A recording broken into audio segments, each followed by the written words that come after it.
Yes, we are now officially live. Hey, welcome, buddy. It is Judgment Call, where you can call into us, talk about anything you want. We got a few things on the table that we want to discuss as we go on to this particular stream. However, we have a very special guest with us today that is starting out with us right off the bat. And I'm not referring to Cheshire because she is special, but she's not a guest because she's co-host. But we have somebody else in here who would like to say hi and say a few things as a public service announcement for the idiots that are on the planet. Good morning, good afternoon, or good evening, depending on your time zone, latitude, and COVID-19 status. It's a pleasure to be here, Chesh and Steve. I am calling in because I want people, and this person wants people to know, David McGinnis, a person we all know and care deeply about, is in the hospital. He's in the hospital with COVID-19, confirmed case. What makes this matter worse is that David was due to have his first COVID shot next week. What makes it matter even worse is that the contact tracing they did confirmed that there was a COVIDiot in his apartment complex who was a COVID-19 vaccine denier, was a pandemic denier, and apparently is positive and carrier. And that while David was very strongly isolated, he was not isolated from someone who was, perhaps riding on the elevator in the spot. So he caught COVID-19 from a anti-vaxxer COVIDiot. He lost, in his symptoms, he lost almost 5 kilos. That's almost, more than 10 pounds. And while his blood oxygen is okay, he's got a bad fever. He is gone into a hospital, and I can give privately, Steve, the hospital information to you. But he had a high fever. They actually took an ambulance to go and get him there. He went from a mild feeling terrible yesterday to lots of fever, aches, and pains. He also said that touching his skin was painful. He described it as not a pain like a sunburn, but a pain like a toothache. That whatever was touching his skin was painful like a toothache. This, of course, meant that lying in bed hurt, having blankets on hurt.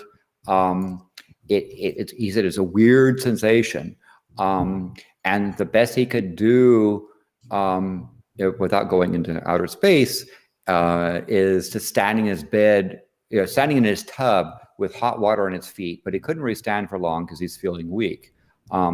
He said it takes an effort to move his mouth and to talk. I did speak with him briefly, but he said it takes an effort to talk, but he can do it because he said, quote, he's a stubborn son of a bitch.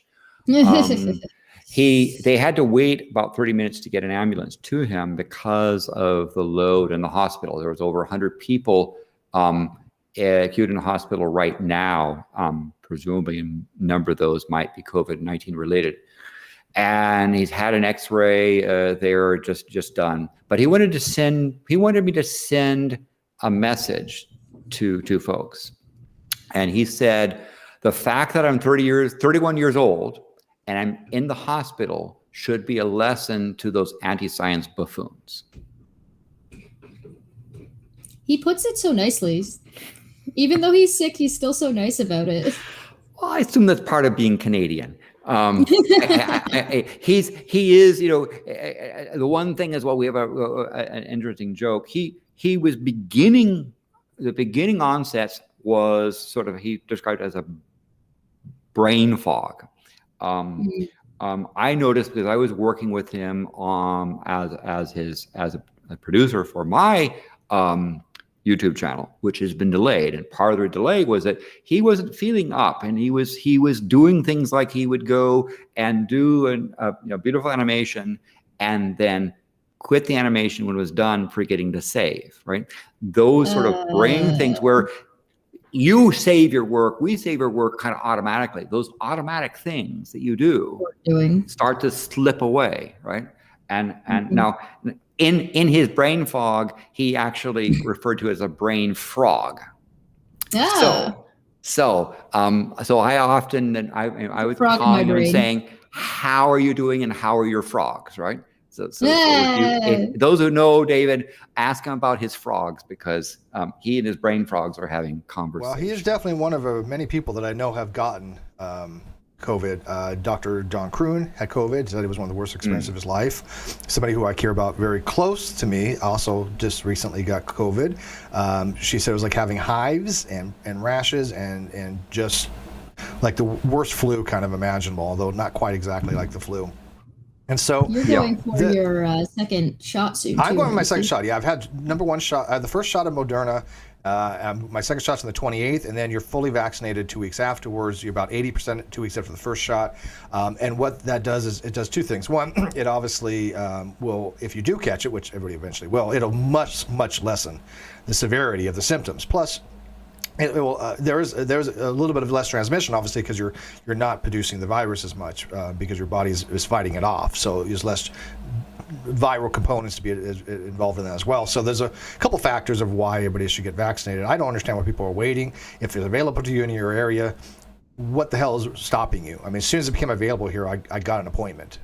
It's not. It's only just become available for me, like as of today. So I have to go and do my schedule, go schedule now.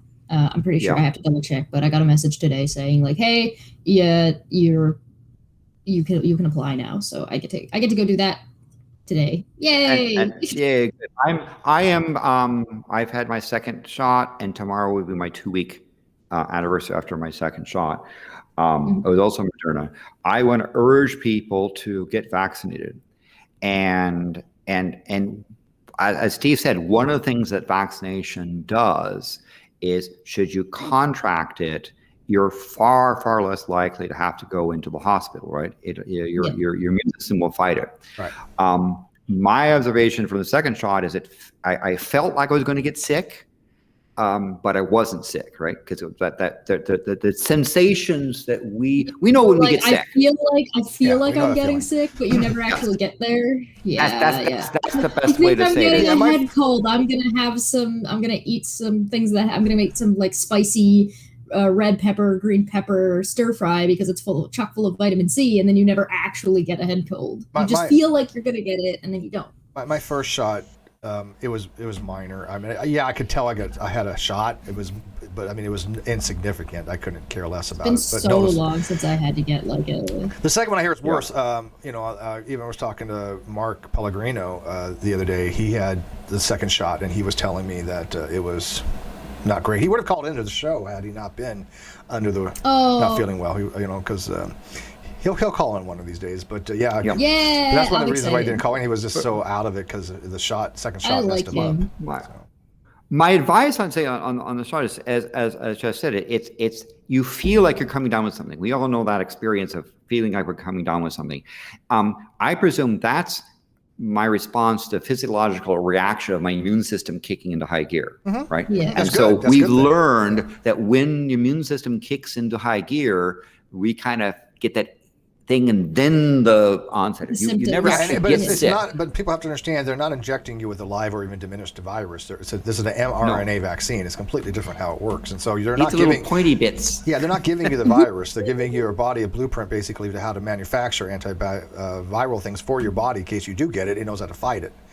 Yeah, and if you've seen the pictures of the virus, they have this little protein, spikes on it. Yeah. What they've done is they manufactured protein spikes, because that's the thing that then the body senses and says, we got to get rid of it. So the advantage of getting the vaccine is that your sense will be much less. Also, it appears that there's further tests coming out showing that, for example, even if you contract and you have a mild case or a walking COVID-19 case, like the COVIDiot that infected David, even if you'd have that, your body's going to successfully fight it off. So even if you don't care about yourself, it's the same kind of shot as the flu, except that the flu kills less people and is less infectious. So it's the same kind of thing, but hopefully we'll be able to almost get rid of it if we catch it fast enough. Right. Which is something that we can't really do with the flu. And part of the thing as well in the public service announcement is that even if you don't care about yourself getting COVID-19,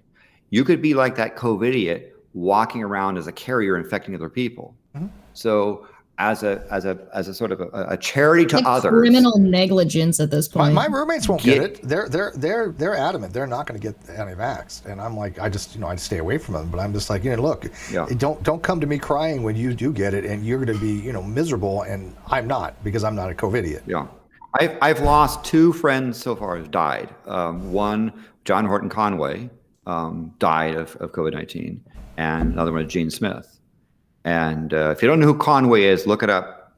He was an amazing person and a terrible loss to this world for his death. And it is a serious situation, and it is tragic that we're repeating the problem of the 1918 pandemic. There were treatments, other things there at the time, and the pandemic deniers were also quite rampant. The people who don't want to do masking and so forth for political, personal reasons. This fear, this attitude is killing people. Absolutely. Yep. Yeah. And so David wanted me to reiterate, he's 31 years old. He was in good health. He's had to go to the hospital because of the fever, because of symptoms. And he said, let this be a lesson to those anti-science buffoons. Well, yeah, but here's the thing. He wasn't like not wanting to get the vaccine. He wasn't one of those people that do that. It was just unavailable for him at the time, correct? He was due next week. He was due next week, right? Yeah, exactly. So he's the same age as I am, so he's the same, or he's close to the same age as I am, so he's like in that same group that's going to be allowed it. He's just in a different part of the country. He's in a different province, so it might have been available to him a little bit earlier than me because of population density and age densities and stuff like that. But yeah, it would have only just become available to him recently. Yeah, I definitely want to travel next year, especially in a few places, and a little bit this year too. So I want to be fully vaccinated because I don't want to take the chance. Because here's the thing: you can't avoid it forever. You can't live your life in isolation forever. You have to be able to live your life, and I have to realize eventually everybody's going to be exposed to it. I might as well get fully vaccinated and then not have to worry about it as much. Because I'm not going to take the chance now, but afterwards I still have to live my life, right? But real quick, we have a super chat real quick. Yeah, Inkboy45 says, new idea for a show. We ask Landon any question about anything and he speaks about it for 10 minutes. That would be awesome. Actually, there's two episodes that are basically that on my channel talking about philosophy and math. And so I definitely recommend you go and check those out. Monty and Mr. Serious are there. It was great. We can call it the locutions of Landon. Yes. Well, but that's a nice thing. I will like say alliteration. again, I'm a big fan of alliteration. And for those that know, you can ask Steve if you know how to contact him, and he can give you information. But I will say that the name of the hospital is amusing to Landon, and his room number is prime. I'll give you those hints. Oh, we're somewhere in Canada. We're gonna dox David. Somewhere in Canada, dox him while he's sick. It's the name of the hospital is amusing to me, but of course a lot of things amuse me. So that's fair. And it's prime. There's an infinite number of primes. So he's checked into the Infinite Hotel, but his room number is prime. I don't know if there's like that many. There's an infinite number of primes, but there are not infinite room numbers in hospitals. It's not Hilbert's paradox of the Grand Hotel. Nope. which is by the way, that's a fascinating discussion. So it would be nice if maybe there were, then we would have less problems of over. So anyway, I didn't want to take up your whole show, but I felt it was important, and David asked me to reach out to him, and we really do care about David. Yeah, definitely give him our best from both Cheshire and myself, by all means, absolutely. And tell him tell him that. That's, because he's already caught it, and then when he gets the vaccination, he won't have to ever deal with it again. Hopefully, his body will be able to. So. I mean, it's likely in this case of the vaccine that we'll get boosters like we get flu shots. Yeah, right? and I think so as well. I think there will be boosters get added. In 5 or 10 years or whatever. They'll say, hey, people that you need to get a booster shot. I'm okay with that. Yeah, and go ahead. The thing is that you guys had asked during this, like, why do people not want to get the shot? A couple of reasons, mostly fear mongering. mostly political fear mongering. And I would also say, I mean, if you're worried about, people not understanding the shot and thinking that they're putting corona in you, no.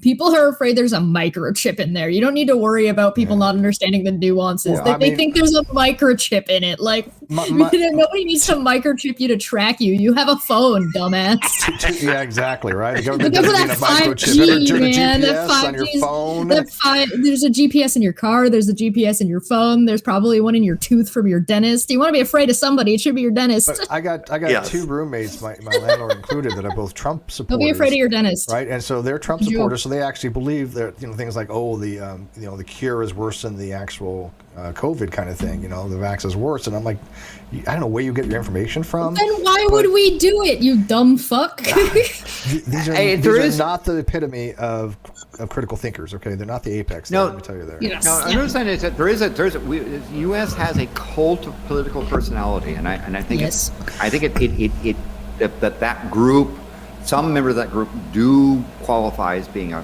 personality cult, because cults don't have to be religious. Oh, I completely agree with you, man. Cult of personality is a very, very real thing. Trump had a cult of personality. Absolutely was that a cult. He still has now, but in Canada, there are similar people in Canada and Australia.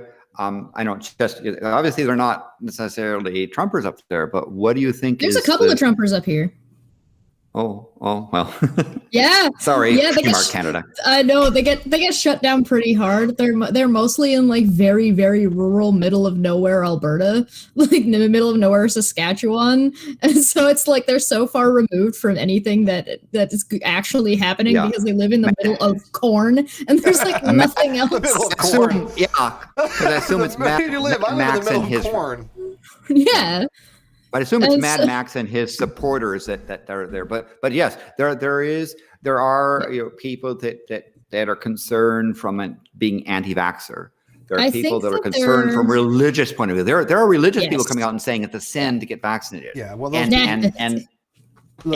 one thing is that one of the companies that made the vaccine was also doing experimentation on fetal cells, and therefore it's a sin to have it. Well. The other person said this is God's judgment, and you shouldn't interfere with God's judgment. Hey, McGinnis is in the chat. McGinnis, you're not dead. Good. That's a good thing. We like that. Keep that up. You're forbidden to die on us. Do you understand that? I mean, literally, you're forbidden. You're not allowed. We will kick your ass from here to Canada and back again. Or Canada from here. We will figure out about the afterlife, make it real, right. and kick your tuchus. I know how to use a Ouija board, mofo. I think one of the problems is, besides fear-mongering in politics being one of the things, because you're asking about why is this in other places and not just in America? Like, why are more people kind of picking this up when they don't have necessarily a Trump? And I think it has to do with a mix of the way technology and social changes. So we're not used to having Facebook. So there's a whole generation of people who are the people who are like, don't believe everything you see on TV. Don't believe this. They got a new technology and didn't transfer that caution over to that new technology. So they believe whatever they've read on Facebook. They believe whatever their friend told them. They get caught up in these little groups of like a echo chamber type, and it's an easy hole to fall in. It's the same kind of hole that people will fall in, like the incels will fall in. Somebody's feeling lonely, somebody feels sad, somebody feels like they're by themselves and they don't understand, they don't know why, and they're afraid and they're alone. And then there's this group over here that's for lonely people. Okay, well, I'm gonna go talk to someone, and then you just get dragged down into this whole pit of garbage. And like, it's that kind of thing. It's like why you get like weird stuff and a lot of anti-vax in these like new mothers groups. So there's like, you're a new mom, you're afraid because you're going to be a mom and you don't know what's going on. And you're like, how do I best take care of my kid? Because that I'm going to have, and I'm freaked out because, you're a new mom, even if it's your second time. And then you join one of these groups and they're like, never get your kid vaccinated. And you're like, oh shit. Okay.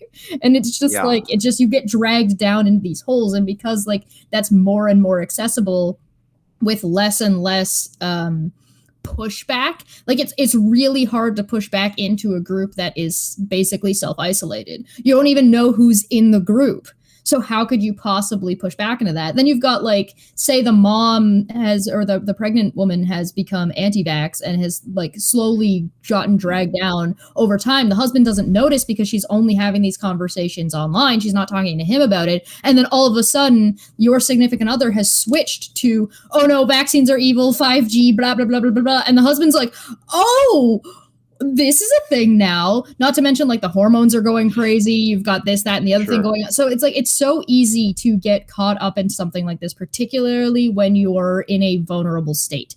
And because of COVID and because there's a lot of financial stress and because everybody's like in just a garbage place economically and socially, and everything has just gone to garbage. It's so easy for people to be afraid and search for that security, and thinking that you know what's going on, even though you have no idea what's going on, gives you a sense of control that you don't have otherwise. So like being like, oh, well, I know what's going on. I know it's bad for me and they're trying to get me and that's why things are bad. So I'm not going to get that thing because screw those people that are trying to make things bad for me. And it's like, but that's not what's going on.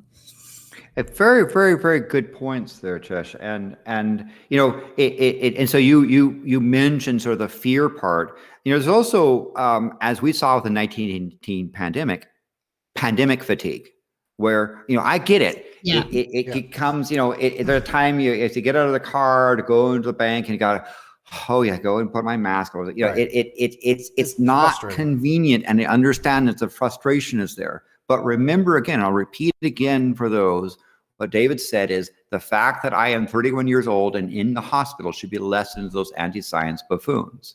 Right. Yeah. And you know, he's a healthy individual. He's now caught COVID from a COVIDiot.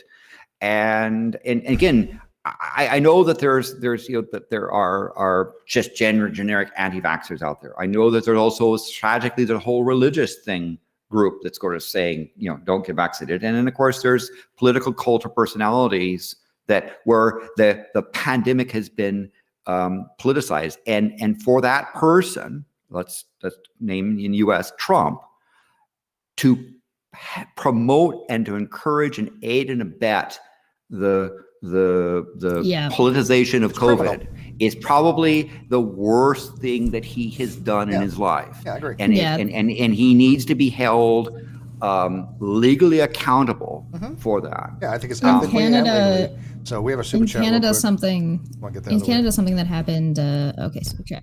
You want it? I got it. Ash Scott for 5 said in 1981, 4.356% of people were afraid of needles and nobody was an anti-vaxxer. In 2021, 4.356% are anti-vaxxers and nobody's afraid of needles. Yeah, I've never been afraid of needles. I've never had. Granted, who the hell likes getting them? But it's just, when you've been in the military, you get stuck and prodded and poked so many times. You just don't care. Well, Steve, you and I know a person who actually is certifiably needle phobic. I mean, this person has, and there are people there. Yeah. But you know, one of the things I did for this person, when I go into my shots, I would say, hey, I got this needle phobic friend. What would you do? And you know, how do you handle that? And then part of the way I did it was I said, well, you know, what if the person didn't have arms and it was amputee? What do you do? Well, they go into the legs or the thigh. Well, what if they weren't? What if they were quadruple? You know, and trying to figure out, well, you how go do you handle they're that? just sometimes less effective, right? I've had you know, in the side too. And by the way, those are the worst. I'm telling you, if you have a choice between a shot in the arm and in your thigh, get the arm. I'm telling you, the thigh it's a hell of a lot worse. It does hurt for a while. Limp around. Yeah, because we were overseas, and for malaria, I think it was gamma globulin. I think that was the shot that we had to get for malaria when we went to Africa. We went to Djibouti, and it's like, from what I understand, a very thick or something, but it's intermuscular in the thigh. Dude, for days I felt that. Oh, I felt that. Something that they did in Canada when it came to like politicizing the pandemic. It had to do with at the very beginning, our government did such a good job between the federal and the provincial governments. They did such a good job. And then Doug Ford fucked it all up. So, and I want to be clear about this because there are people in Canada who do not understand what happened.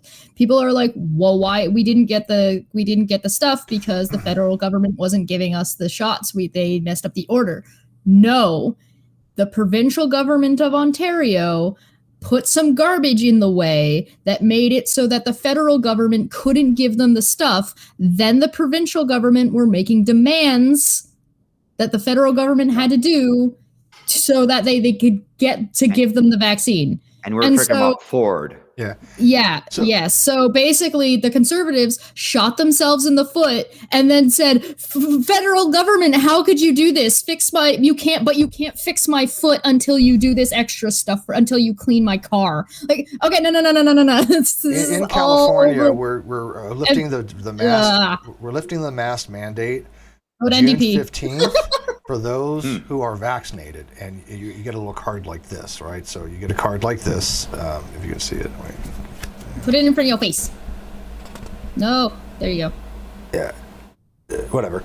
So you get a card, and by the way, they say don't carry this around. The only reason I have it in my wallet is because I got to get the second shot. After that, they say put it in a very secure place with your other things, like my social security card and you know. I keep all of that in my wallet. But I also don't go anywhere. I think what they ask you to do is photocopy it, so you have a copy. So if you go somewhere, they can actually. It's like weird because it's like your papers kind of thing. But I don't mind that. I'm like, yeah, I'm vaccinated. I'll be fully vaccinated, and I'm not going to wear my mask after I'm vaccinated because they say you don't really need to. You got to go back to having a normal life at some time. Maybe I will, maybe I won't, but you're not required to. In Ontario, we have health cards that have your information on it, so they can just look at your card, look up your number, and it shows all of your stuff. If you've got whatever vaccinations, if you've got whatever. I put mine in a lanyard, right? I'm not going to show you the photo. There you go. Mine in a lanyard here, like that. And I'll have a copy of that. But those who travel overseas know that, for example, you have to have a vaccination card showing yellow fever. And yeah. I don't mind that at all. I think I'm perfectly fine with it. And when I travel, people are like, they're gonna get my information and they're gonna track me, sir. Do you have a driver's license? Shut up. Right. I mean, you have a passport. If you're gonna go overseas, you have a passport. They know who you are.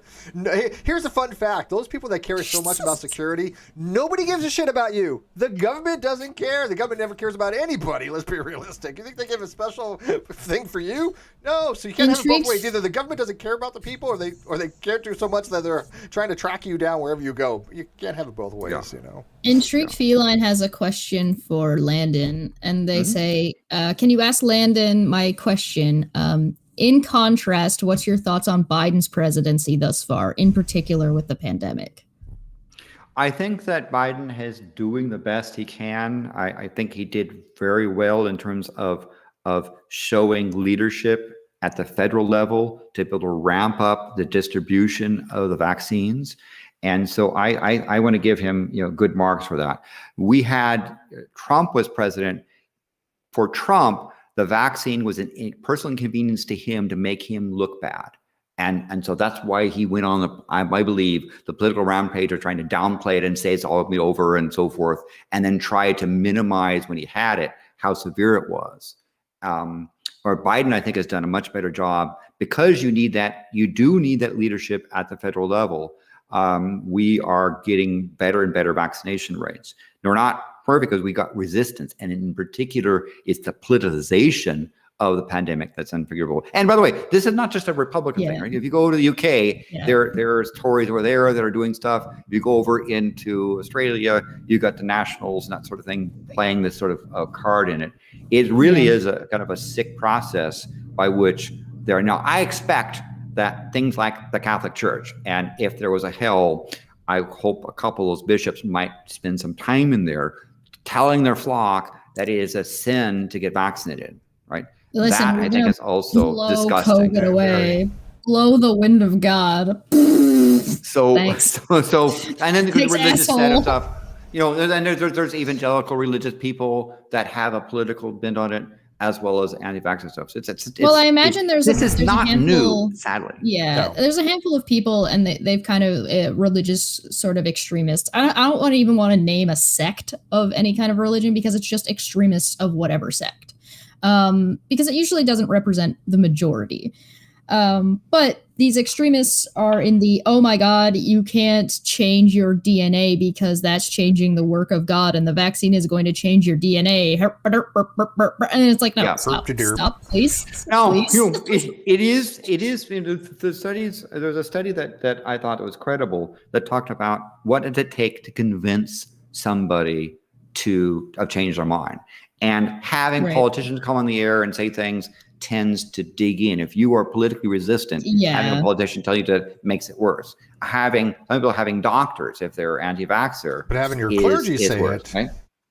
And having your clergy or religious leaders amplify that, it makes it worse.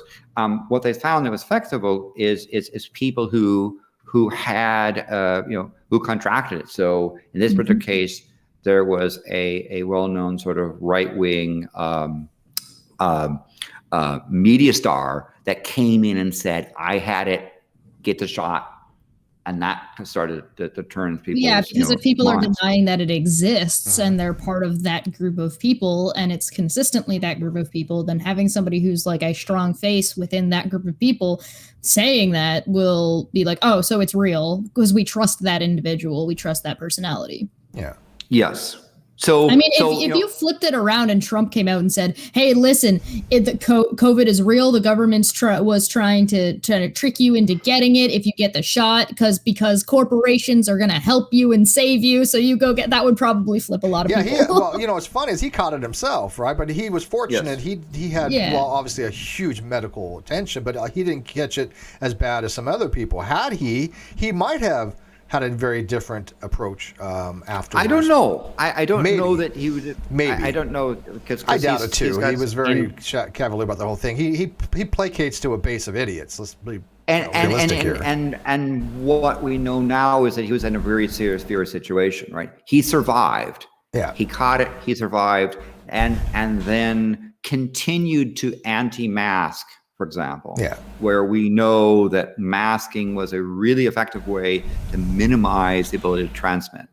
But when you have people like the governor of Florida passing a law saying you cannot ask people about COVID-19, vaccine status, I think was the thing. You have shops that will put up a sign saying, people with COVID-19 vaccine are not allowed to enter the shop because they're fearful that somehow.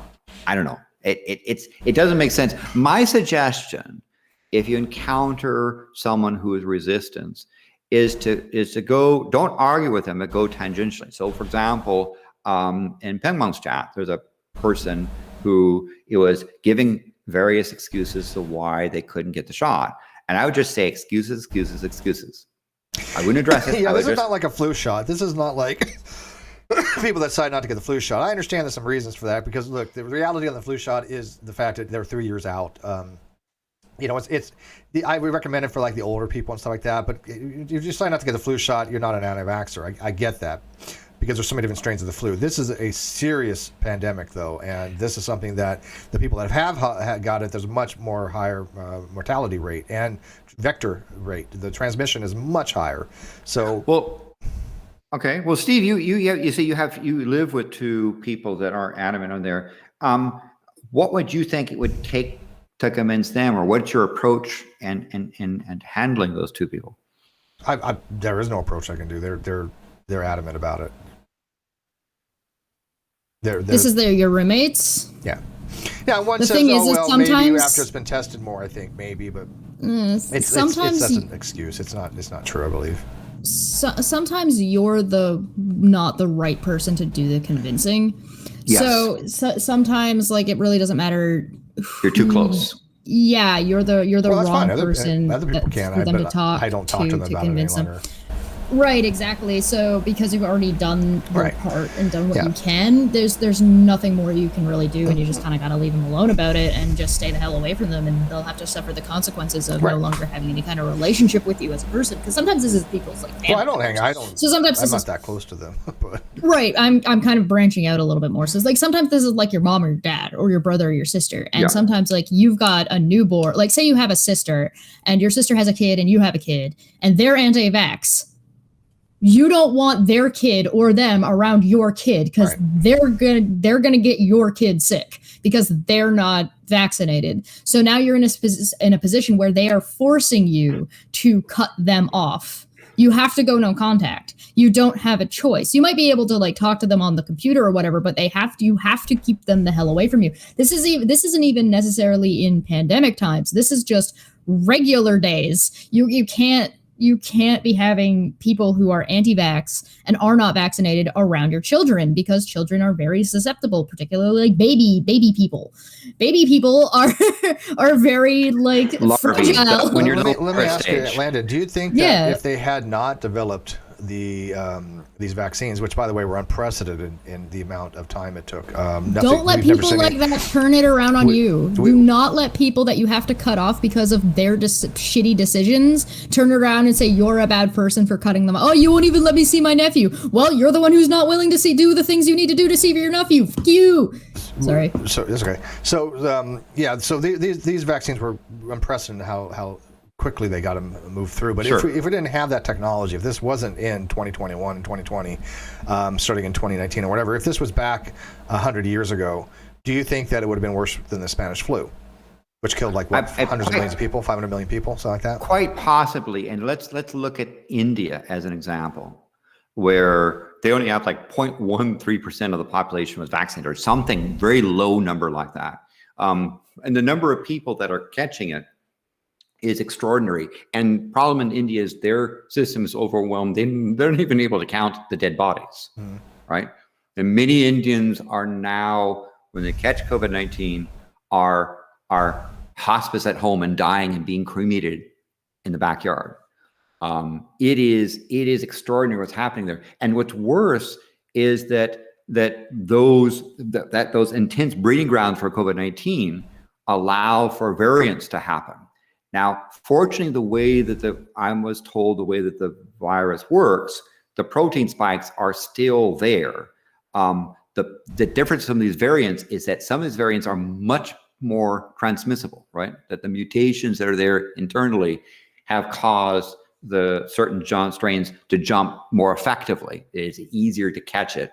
And it's also, they're also changing some of the symptoms if you do catch it, which is again why it's very important for you to get vaccinated. And even if you don't care about yourself, care about the other people, where you can essentially be a carrier infecting other people, which happened to David. Yeah. Again, healthy individual, and he's now in the hospital. The thing that irritates me a little bit more about like the anti-vax crew is that these are the people who are like, no, we can't close the government. No, we can't have anything shut down. And then they're opposed to anything that would allow those things to happen, to be reopened. It's like you want to live in a delusion where people are not getting sick and dying. And it's like, if you're going to be that delusional and not accept what's happened around you, that means you can't deal with the problem. You're going to close your eyes, sing la la la, and pretend that it doesn't exist until it goes away. And unfortunately, the sad truth about it is that when it goes away, your brother's going away, your uncle's going away, your grandfather's going away, your cousin's sister's going away, your teacher's going away, the cute girl at the grocery store is going away. Not the cute girl at the grocery store. She stays. They're all dying. They're gone because they're dead. Yeah. No, I liked her. She was really cute and nice. I know. So I have a friend of mine, a registered nurse, who is an anti-vaxxer, oddly enough. And I'm wondering, so I'm going to become fully vaccinated tomorrow, right? What should be my approach to this person? Because given the vaccine, I personally am less at risk from this person. But I think this person is irresponsible. And the fact that their level of a registered nurse says they should know and they don't, right? They're anti-vaxxing as well. I don't get vaccinated. My children don't get vaccinated because we live a healthy lifestyle. That's just not how a virus works. And that's not how medical stuff works. I mean, let me tell you what Dr. May told me. He is a vegetarian. He has his own vegetable garden. He eats very well, very healthy, very lifestyle. And he thought that by being healthy, he would not be, subject to medical conditions. Well, he had a heart attack. And the only reason why they caught it was he happened to be well enough to have a personal doctor. He was out in the garden, gardening, and he's getting up in age like me. But he thought he had hurt his back, right, by bending over and doing the gardening thing. So he had a doctor come over to take a look because his back was really hurting him. And a doctor said, no, you don't have a bad back. You're having a heart attack. We're going to the hospital. And so he got treated for this is publicly known. So I'm not telling the stories out of tail. This is, he got treated for this heart attack. And his message is, I thought by being healthy that I would have no medical consequences. And so he reached out to people who know, like me, the vegetarians, saying, hey, you too can get it even though you think you're healthy. So this registered nurse who says, well, I don't need to be vaccinated because the complications of vaccine and I stay healthy and that's how I keep disease away. What should be my approach to this person? What would you suggest? You could be as healthy as they sound like everybody's immune system works differently. I mean, I know people that have some compromised immune system and they have caught it and they didn't have as worse as other people that had normal immune systems. So it's a hit or miss. You can't gauge what somebody's reaction is going to be, because apparently with this, everybody's reaction is different. There's different symptoms all across the board, which is unusual. We have a super chat real quick. Please. We had Exploratory Minds for 10 said, good news in the UK about the Indian variant. There's increasing confidence it won't be too much of a problem against the vaccines. We we open up indoor service for restaurants and pubs this week. I missed the pub. Yes, and if you ever been, those are real pubs. They're community gathering spots that are. Yeah, I need a pub. I definitely need a pub. But I say, and so it's a good point that there's no known COVID-19 variant for which that escapes the vaccine based upon the way the vaccine works, right?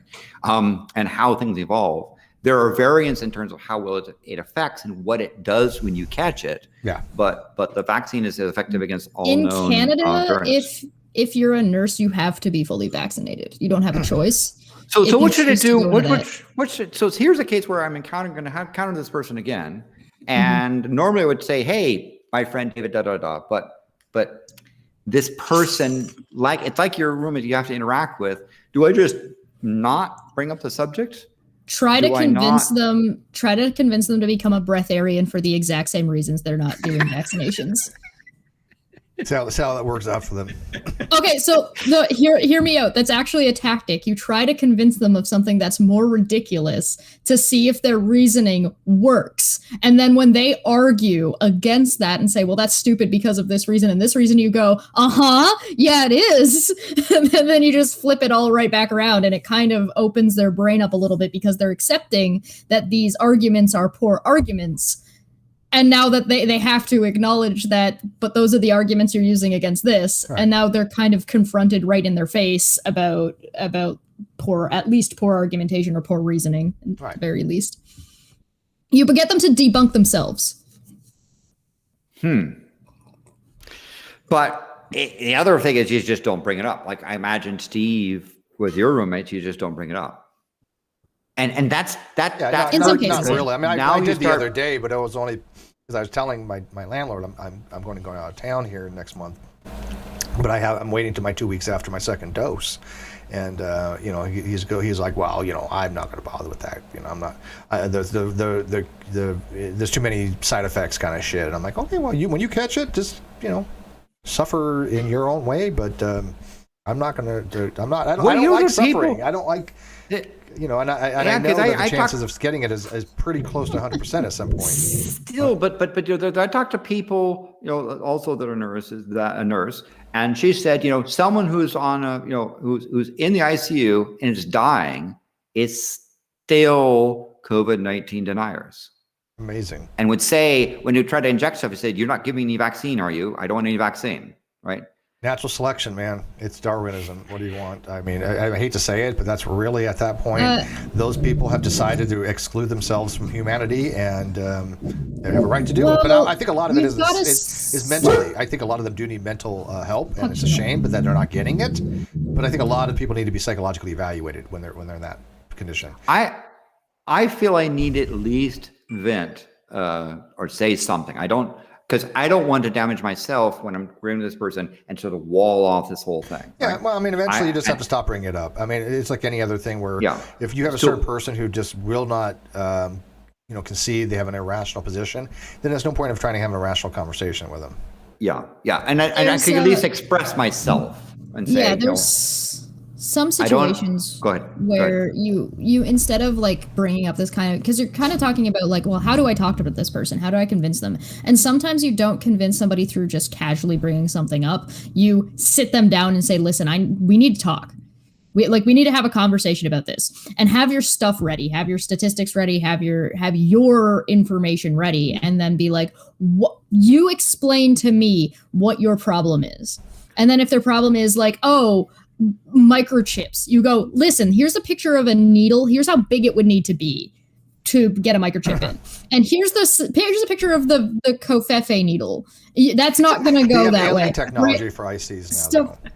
Well, yeah, exactly. So if they go that route, then you have your conversation ready. Now, we're also have to understand that we're going to assume you're having a conversation with a rational human being that's just not going. They might go deny, but we're not going into the realm of there's unicorn farts that I have to breathe to survive. Yeah. Like, it's not that kind of person. But if you're talking about like, I want to convince my roommates, sometimes you have to talk to them as individuals instead of as a pair. And then sometimes you have to sit down and actually just listen, I want to talk to you about this. If this is important, set some time aside and we're going to sit down and we're going to have a conversation. Super chat real quick.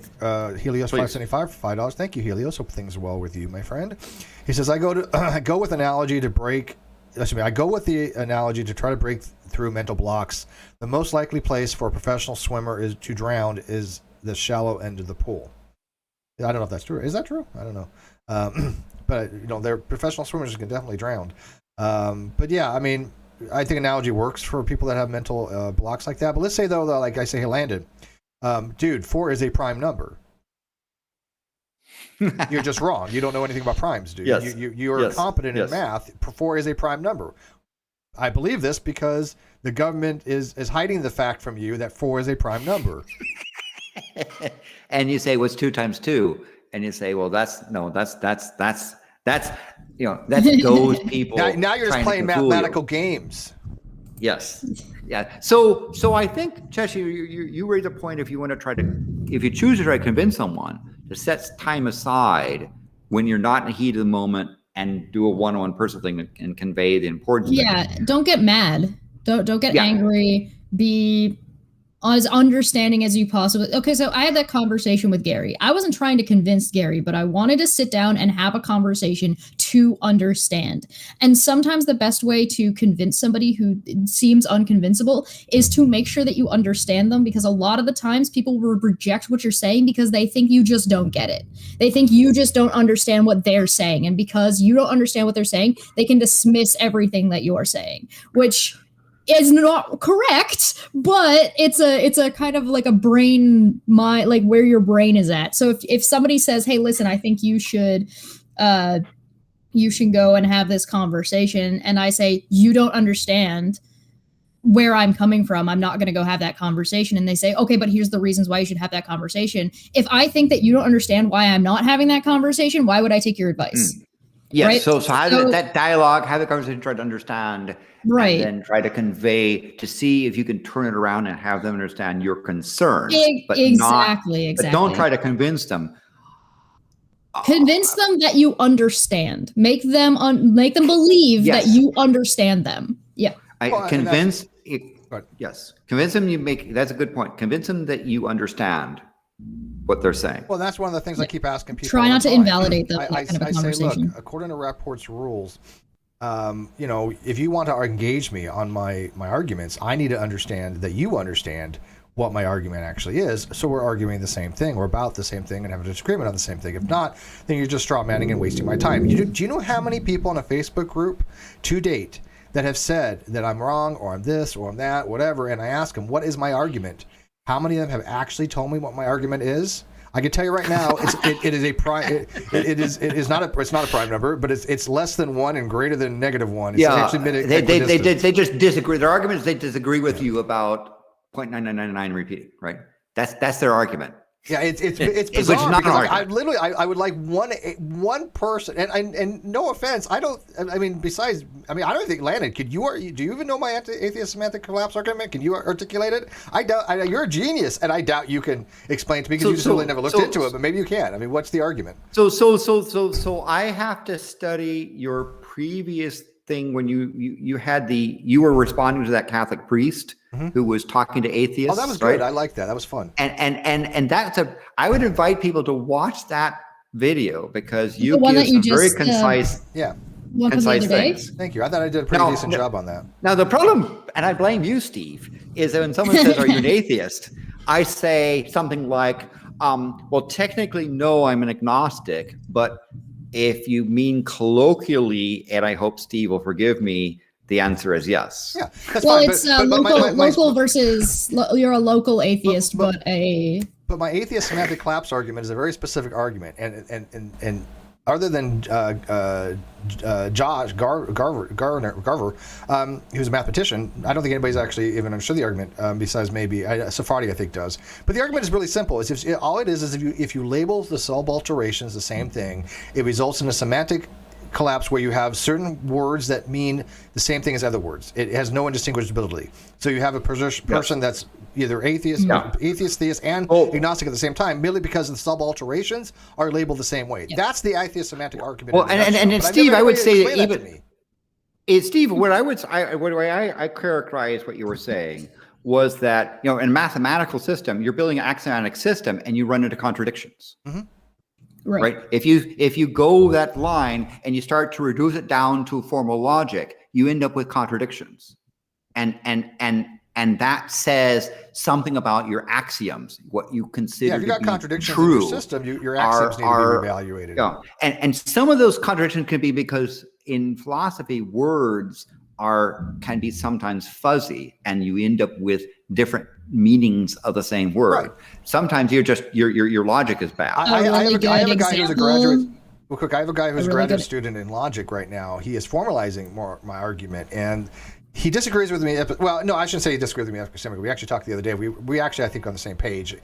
My argument is not an epistemic argument, and so he's already formalized the part one, and just to explain, he's like, okay, let me try to explain to people what your argument is, and he's done it in first order logic. And some other things, and he said, look, up to this point, Steve is exactly correct. This is a good argument. This is valid and sound. He then argues with using first order logic, or he tends to argue that there's some epistemic issues. And I've already explained to him, look, I'm not disagreeing with that. I mean, this is what I'm saying. I'm glad he reached out to me because, he was like, I think Steve's wrong because of this. When he gave me a preview of it, and I'm like, well, at this point, what do you think I'm wrong on? And I'm like, well, no, but I'm not arguing that. I actually agree with you on this, and that's a whole different argument to be had. That's a whole different discussion. It's a different conversation. Right. But that's basically on that collapse. He's right. I mean, he's like, Steve's right on this logic. Sure. And so, Steve, I say, as I describe it in your collapse argument, although I couldn't say how it collapses, that when you build your structure and you analyze it, you end up with contradictions. And you end up with things that have two different definitions that don't match, right? Or definitions that collide with each other, or statements that are in conflict. I mean, what's the point of if I say, "Hey, Chesh, what are you?" and she says, "Well, I'm an atheist, theist, agnostic," and I go, "What the hell does that mean?"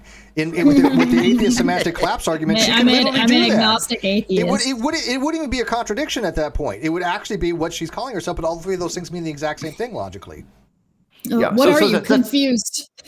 But I have to blame you, Steve, because for why I heard this argument and said, well, I don't really care. But then when you showed me the logic, I said, well, actually, I do care about the logic. Now I care. So that's what bothers me in these Facebook groups. When someone asks me, am I an atheist? I say, I'm an agnostic. But if you are using the loose colloquial definition, you would probably call me an atheist. Yeah, and that's perfectly sound, reasonable, and just fine. What happens is these atheist versus theist groups on Facebook, I get especially these admins and moderators that have no idea of the topic. And so they're like, I have one person I'm having a conversation with, they say, well, what's the value of your argument? I'm like, well, first of all, what is my argument? If we're going to discuss axiological considerations, before I even tell you what the value of the argument is, what is the argument? And I'm like, is it valid? Is it sound? And they won't even answer that question. And I'm like, well, why am I going to continue with this discussion with you if you don't know what the argument is? You're not going to answer its value. You're not going to answer its sound. Why do I then want to jump to some other completely different topic that has to do with axiological considerations. I'm not giving any value to the argument as is right now. I mean, I certainly can. I think it's a very valuable argument. But that's subjective. Right now, as Landon keeps pointing out to people, don't really bother with me with subjective evaluations of shit. And we're going to get into that in a few here about what I mean by that, specifically because we've already got something planned out for the rest of the show. But when it comes to objective facts, as Landon says, don't argue with those things with me. If you don't have evidence, you don't have logic, because I come with evidence, I come with logic, and then I have people say you're wrong, and I say, what's your evidence, what's your logic? Oh, and they spew out some complete nonsense. I'm like, well, but the Easter Bunny might exist though, Steve. Yeah. So folks, when you're arguing with Steve and you think Steve's wrong, the most effective way to do it is to say, it appears, make a statement like a form of like, Steve, you appear to be wrong. And the reason why you appear to be wrong is that this thing seems to contradict, or here's an evidence, or here's a source, or so forth. Can you please explain? Yeah. Right? Here's what I think. Here's why I think it. Here's the evidence to support it. And here's I've done that. That's how Steve and I started talking. I didn't understand his chess analogy, and I was like, I don't agree with your chess analogy. I'm not understanding how you're using it. Can you explain it to me? And he said, okay, well, here's how I'm using it. And I said, oh, okay, that makes sense. Thanks. So, and folks, as I say, if you prove Steve wrong by proving it, by coming with sources and citing your things, citing your evidence, he'll actually be grateful. Why would I not want my stuff fixed if it has errors? I think that Steve just needs to set up an automatic response. So anytime somebody says, Steve, you're wrong, he just responds with one letter, K. Yeah. And so when you were doing that thing and you meant to say division, but you're saying multiplication, I was going like, my thing was, I think it's, isn't it divided by zero? The same thing, just one's a reciprocal of the other, so it doesn't matter. All multiplication is a division. Can we be maybe a little bit, can we give a little bit of cherry to the moderators? I think they're idiots, but do you think that maybe they have a hard time dealing with you because it can be very difficult to moderate a subject you don't understand? Yeah, but I think it's worse than that. They weigh in on topics they know they're not competent to weigh in on, and I'm not saying that I am. It's because they got that power trip going on. I'm a mod. But even still, I'm like, look, you keep on telling theists you want evidence. You keep on bitching to the theist, give you evidence. I wrote a thing explaining some logic stuff just today, and I made it into a debate topic because there's a debate group, and I said, atheism and theism are contradictories.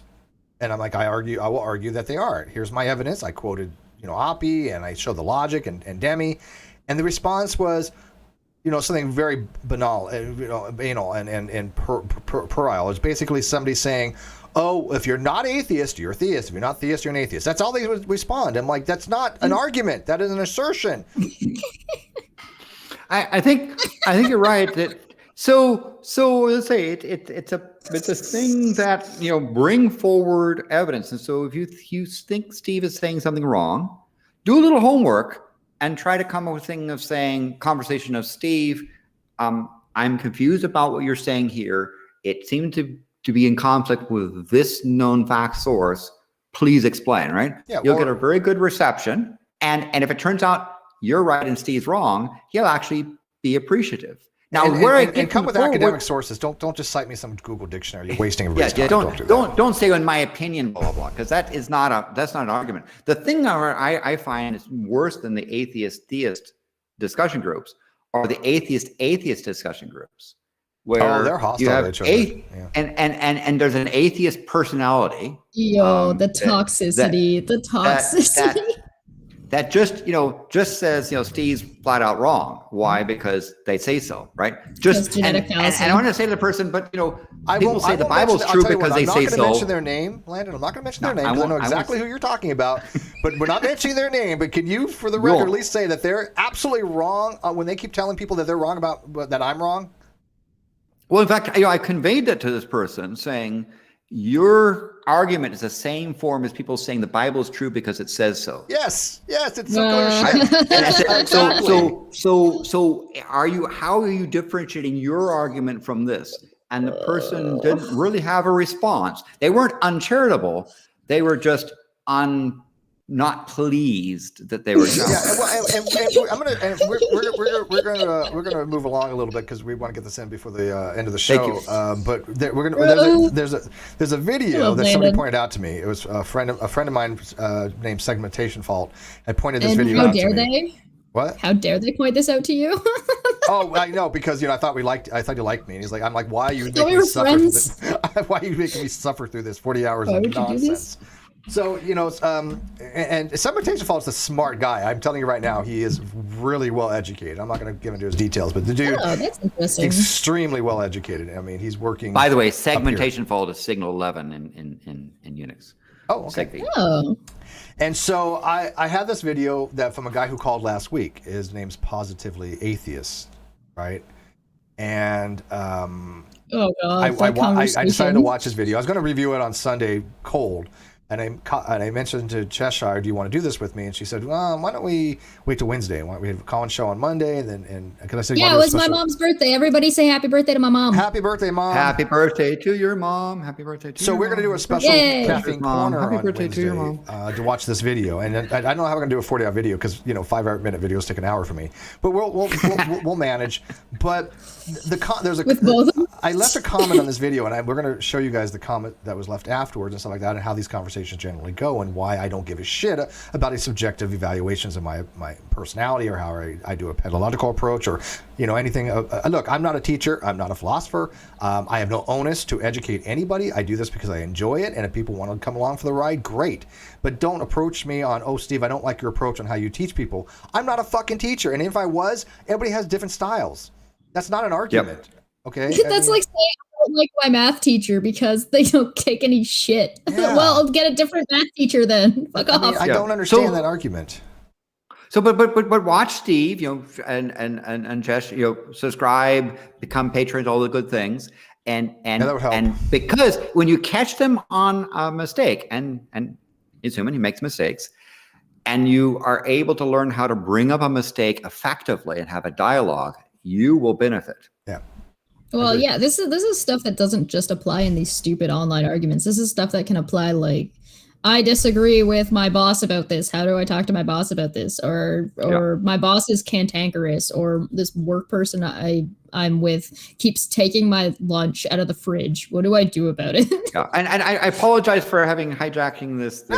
Right. No, what do you mean? No. Look, I'll kick. I don't know if David. I'll kick Cheshire out for you. That kind of stuff. You take. No, don't. She's nice. I like her here too. Can we kick Steve out? Very effective arguments. Yeah, exactly. And Landon takes priority. Kick Steve out instead. Yeah, Landon takes priority. But yeah. So I don't know if David's kick me out on 95% of the show. On there, I don't know if his brain frogs are getting the better of him. But again, as I say, his brain fog. He said frog, and so when you talk to him, ask him how his frogs are doing. Hopes and prayers. We'll pray for David's brain frogs. Yeah. Hopes and prayers. Okay, so we have a super chat. Landon for Inkboy, 2 pounds. Landon, stop agreeing with Steve. It strokes his ego. My ego doesn't need that. And Trig says, I did point out some errors he did, and of course Steve will point out errors I've made online when doing the math, and I forgot to multiply by 9. And can you guys stop acting like adults, please? The genius mathematician Landon has made errors that other people have caught, just like I have made errors that he has caught, and we don't sit there for 3 years and argue with each other. We go, oh shit, you're right, because we understand the math and go, oh, okay, fix it. I've made arrogant errors. I think probably one of the more arrogant errors I made in my life was to tell Dr. Feynman, when he was patiently explaining quantum mechanics to me, now you're being silly, right? I actually said that to Feynman. He laughed, but what he did is he came back and he said, "So you're because he had taught me relativity, special and then general, and relativity makes really beautiful logical mathematical sense. It's a masterful thing. And to me, it was obvious once you started with the basis of Einstein's premises. But when you switch over to quantum mechanics, that's when I said, well, now you're being silly. And he said, well, in fact, he said, good, you are objecting quantum mechanics from the point of relativity. I want you to go back to college and conduct experiments and see if you can catch quantum mechanics in the act, right? Right. Try to disprove it. Go through the effort, go through the thing, and try to prove it, and come back and tell me what you've done. And so I did a number of experiments in college, which were, some of them were actually were quite groundbreaking for their time, to try to catch quantum mechanics in the act. And quantum mechanics won. Okay, so Bell's inequality is like that. Bell's inequality is basically, hey, can we mathematically show that this is the case, or there's no local hidden variables? And it does. I mean, it's a fact of reality. We don't have to understand why. And by the way, this adage that people don't understand quantum mechanics, that nobody understands it, I think that's bullshit. It's not that people don't understand it; they don't know how to interpret it, because there's different ways of interpreting. I just get tired of people saying, "You're wrong. Now explain your argument to me." Yeah. How about ask me to explain it to you before you tell me I'm wrong about it? Yeah. And Truth Line says, I spotted a couple of mistakes that Steve made, and he promptly fixed it. Yeah. Most of them are typographical, and that's the thing, for the most part. But I mean, I don't think I've ever been an actual logical error, except for maybe a typographical, which I do. Oh yeah, I've got a sign here or something, right? I don't think there's anybody that to my. I think there was one time you got some math backwards, and then we're like, oh shit, I put my 5 here instead of there. As far as I recall, Landon, have I gotten any considerable concepts wrong that No, I would say you tend to make very sound. So I have no gross arguments. Conceptual errors in your opinion. You make like me, we make minor errors, right, and people say, oh, you forgot the da-da-da, right? That's why I'm curious. Yeah, I don't think I have any great conceptual errors. Think about from Feynman's point of view. Here's an example of arguments. If anyone could go and say from a point of authority, this is quantum electrodynamics, right? It would have been Feynman, right? He got the Nobel Prize in part for that sort of thing. But what did he do? He didn't say, no, I'm Feynman, I'm right. He said, Landon, go and prove it. Conduct experiments and come back and tell me what they're doing. If you don't think my proofs are valid, all you gotta do is show me. And no, not one person has bothered with this. And they're not that formalized, so there could be. Are you talking about concept in logic, Steve, that you've gotten was wrong? Correct. I was correct. Yeah, go figure. Steve, are you talking about like concepts that you've written about, or just concepts in general? Oh, well, I've written about online. I can think of some concepts that you might have gotten wrong, mostly because you're really bad at that. Anyways, I know. Yeah, I know. Yeah. Right? Steve, it's just because you're bad at thinking like a troll. Yeah, exactly. No, you're bad at being a hateful piece of garbage. I get that. Good for you. Thank you. I appreciate that. I don't mind having those conceptual errors. I'm talking about math and science and physics and logic and those things. I don't think I have any great conceptual errors. I understand. Oh, psychology and sociology don't matter. I see how it is. Yeah, exactly. I don't talk to those things, man. I'm sure I have a lot of conceptual errors in those fields. Real quick. And I have to say, when you get into ethics, right, the philosophy of ethics and moral theory, that's really opaque stuff, and I have hard time. It's hard stuff. Real quick, Josiah Hansen for $2. Thank you, Josiah, buddy. He says this is too reasonable, probably a TOS violation. Yeah, I know, right? YouTube needs to have reasonable conversations. But I was going to say to Landon. You're about philosophy of moral theory. The moral theory. See, like the response and review that I did for Breaking the Habit, that priest that I talked about the other day, I touched on moral theory, and I tried to explain a way that people would hopefully understand it, or at least have an introduction to it, right? Because these are very complicated things. I don't have a firm grasp on moral theory. Philosophy of mind, even worse. I didn't realize this, but I know the basics. And so when people watch those kind of videos from Breaking the Habit or any kind of theist, they need to at least learn some of the basic terminology. So when a theist says, talk about objective morality, they know what that's meant by that. They understand that there's a certain understanding of what that phrase means, or moral relativism or non-cognitivism. These things mean certain things in the literature. This is why the same thing when it comes back to the whole atheist and agnostic things. These words mean something in the literature. And then when you have some idiot going to a dictionary going, look, this word means this, it's like, well, there's different senses of the words. You have to understand what domain we're talking about for that particular sense of the word. And I think a lot of you have to understand the role of a dictionary too. It's just proving something by a dictionary, Listen. unless it's usage stuff, is not very useful. So people do not understand what a dictionary actually is, and it baffles me. It baffles me to this day that it's like, here's this tool, and you're using a screwdriver to hammer a nail in. Stop. I got mocked on the Non Sequitur show when I said dictionaries don't define words, and I was mortified that people actually didn't understand that, because dictionaries do not define words. Yes, they describe usage. They describe usage, right? They're not prescriptive. And by their definition, they're in the past. So it's a past, imperfect snapshot at a living language at that time, trying to document how it was being used. But a description is still a description. If I say a square, yes. Say I say a parallelogram with 4 sides, that is an accurate description. It's not sufficient. It's definitely not sufficient, but it is accurate as far as being a description. It does describe a square. It just doesn't do it fully, right? It doesn't prescribe what we mean by mathematically what a square is. Dr. Cross is in the chat. Hi, Dr. Cross. Hey, Dr. Cross. I'm irritated by semantic arguments. They bother my thing me with too. semantic, unless they're really good high-level stuff. By the way, I hope that we can have a conversation with Dr. Ross. Very, very, very. Oh, you guys would? Yeah, that would be great. Yeah, that'd be great. I would listen to that. My thing with semantic arguments is that semantic arguments are a problem when you're not discussing semantics. Yeah. Right. But if you're having a conversation about semantics, totally fine. Yeah, Tarski's semantic theory is way beyond my level, but there's a whole theories on semantic approaches. There's semantic theory of truth. There's semantic theories of language. These are very advanced forms of Steve, we did get another caller we should probably say hi to. Yeah. Oh, I'm sorry. All right, all right, you can stick around, Landon. Who's our new caller? Hello? Hey, it's Smitty. Hey, Smitty, how's it going? Smitty. Hey, Smitty. Hi, Smitty. Hey, what's up, Landon? I just got off work, and I'm glad Landon's here, so I can ask all 3 of you. What are your kinks? Twinklink. You can't get out of it this time, Chesh. I answered. Your sacred. What is it? Twinklink. Twinklink is my kink. I mean. Fair. So I want to answer your question by making sure I understand what it is you're asking for. Kinks meaning, because kink has a wide variety of definition. I want to be sure I'm picking up. Oh boy. I mean, I can give you a topology thing and talk about breakage of lines, but I don't think you would talk about those kind of cases. So tell me what a kink is, and then I can describe to you one of my kinks.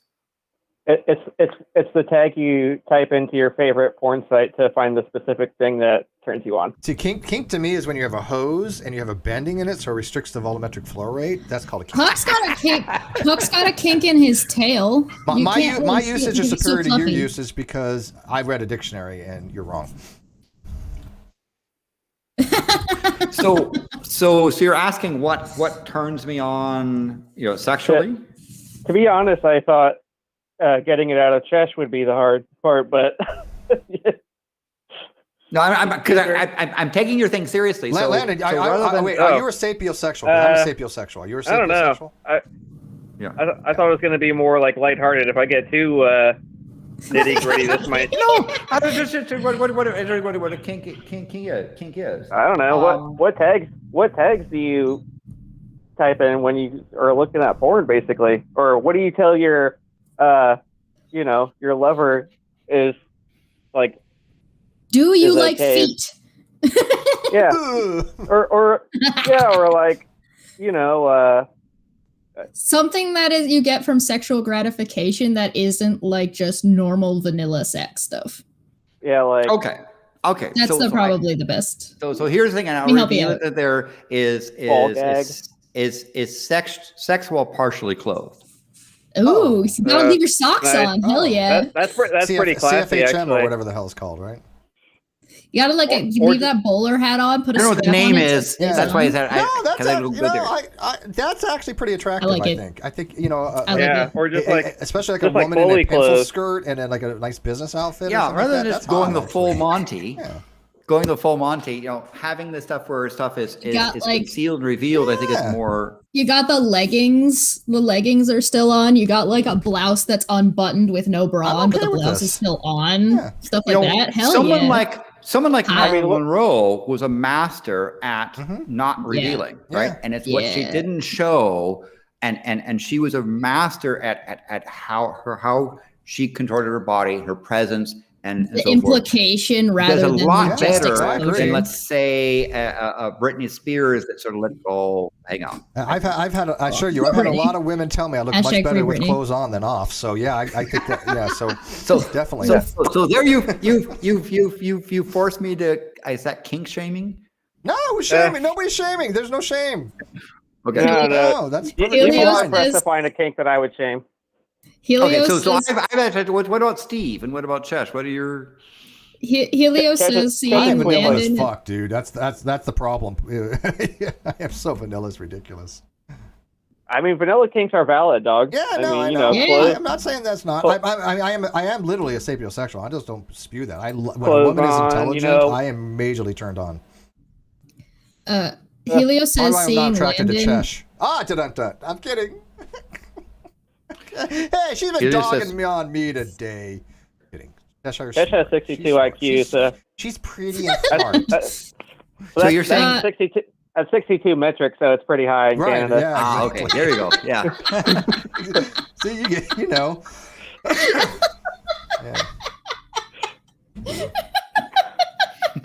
I like that. I'll use that thing. 62 in metrics. 62 IQ hashtag metric Metric system. system. Yep. Helios says, where did it go? Seeing Landon and Steve turn this on Smitty while Chesh cackles is my kink. Each his own, So- man. so I don't do the answered feet. it. The feet thing I think is weird. I don't get You don't the like feet feet? thing. I'm not shaming people, but Well, just let so me, not my thing. Let me just defend feet from like a moderate position. Okay. There's like the extreme people who want like a picture of a foot, but I like, you know, if you have the full, you know, pin up picture of a woman with the feet, that's like part of the whole thing to me. Okay, Not I can Not like just understand the that. feet. So you don't So- like women without feet. I see how it But is. Would you have I watched think Cheshire? I- Would you I- have watched I think Cheshire? I actually do like amputees. Yeah. Well, I think okay, I that's fine answered too. honestly, and I don't think anyone has ever known that's a new public thing there. But I want to know Ooh. what is, Chesh, Steve, what are your two things? Well, a 'Cause couple. they- First, you didn't I ask all three of us. Yeah, that's fine. I want to know if Smitty would have watched Cheshire stomping on Cheetos with her feet. Would you have been into that? No, Okay. I've been complaining about but that. here's the thing. I mean, I happen to like lesbians. I think two lesbians are Oh, a major that's turn on pretty- to that's me. pretty neat. I don't, but that's really vanilla, right? I don't think there's anything exceptional. Oh, okay. You That's know, That's cool, man. I'm down with it. Chesh. Twink Link, man. I don't know what that is. Yeah. Link is the protagonist Link the from Legend character of from Zelda. Legend of Protagonist. Zelda? Oh, I know what Link is. And Yeah, Twink yeah. is Yeah. I thought it was some weird Twink is sexual like an term I effeminate- wasn't familiar with because I'm vanilla.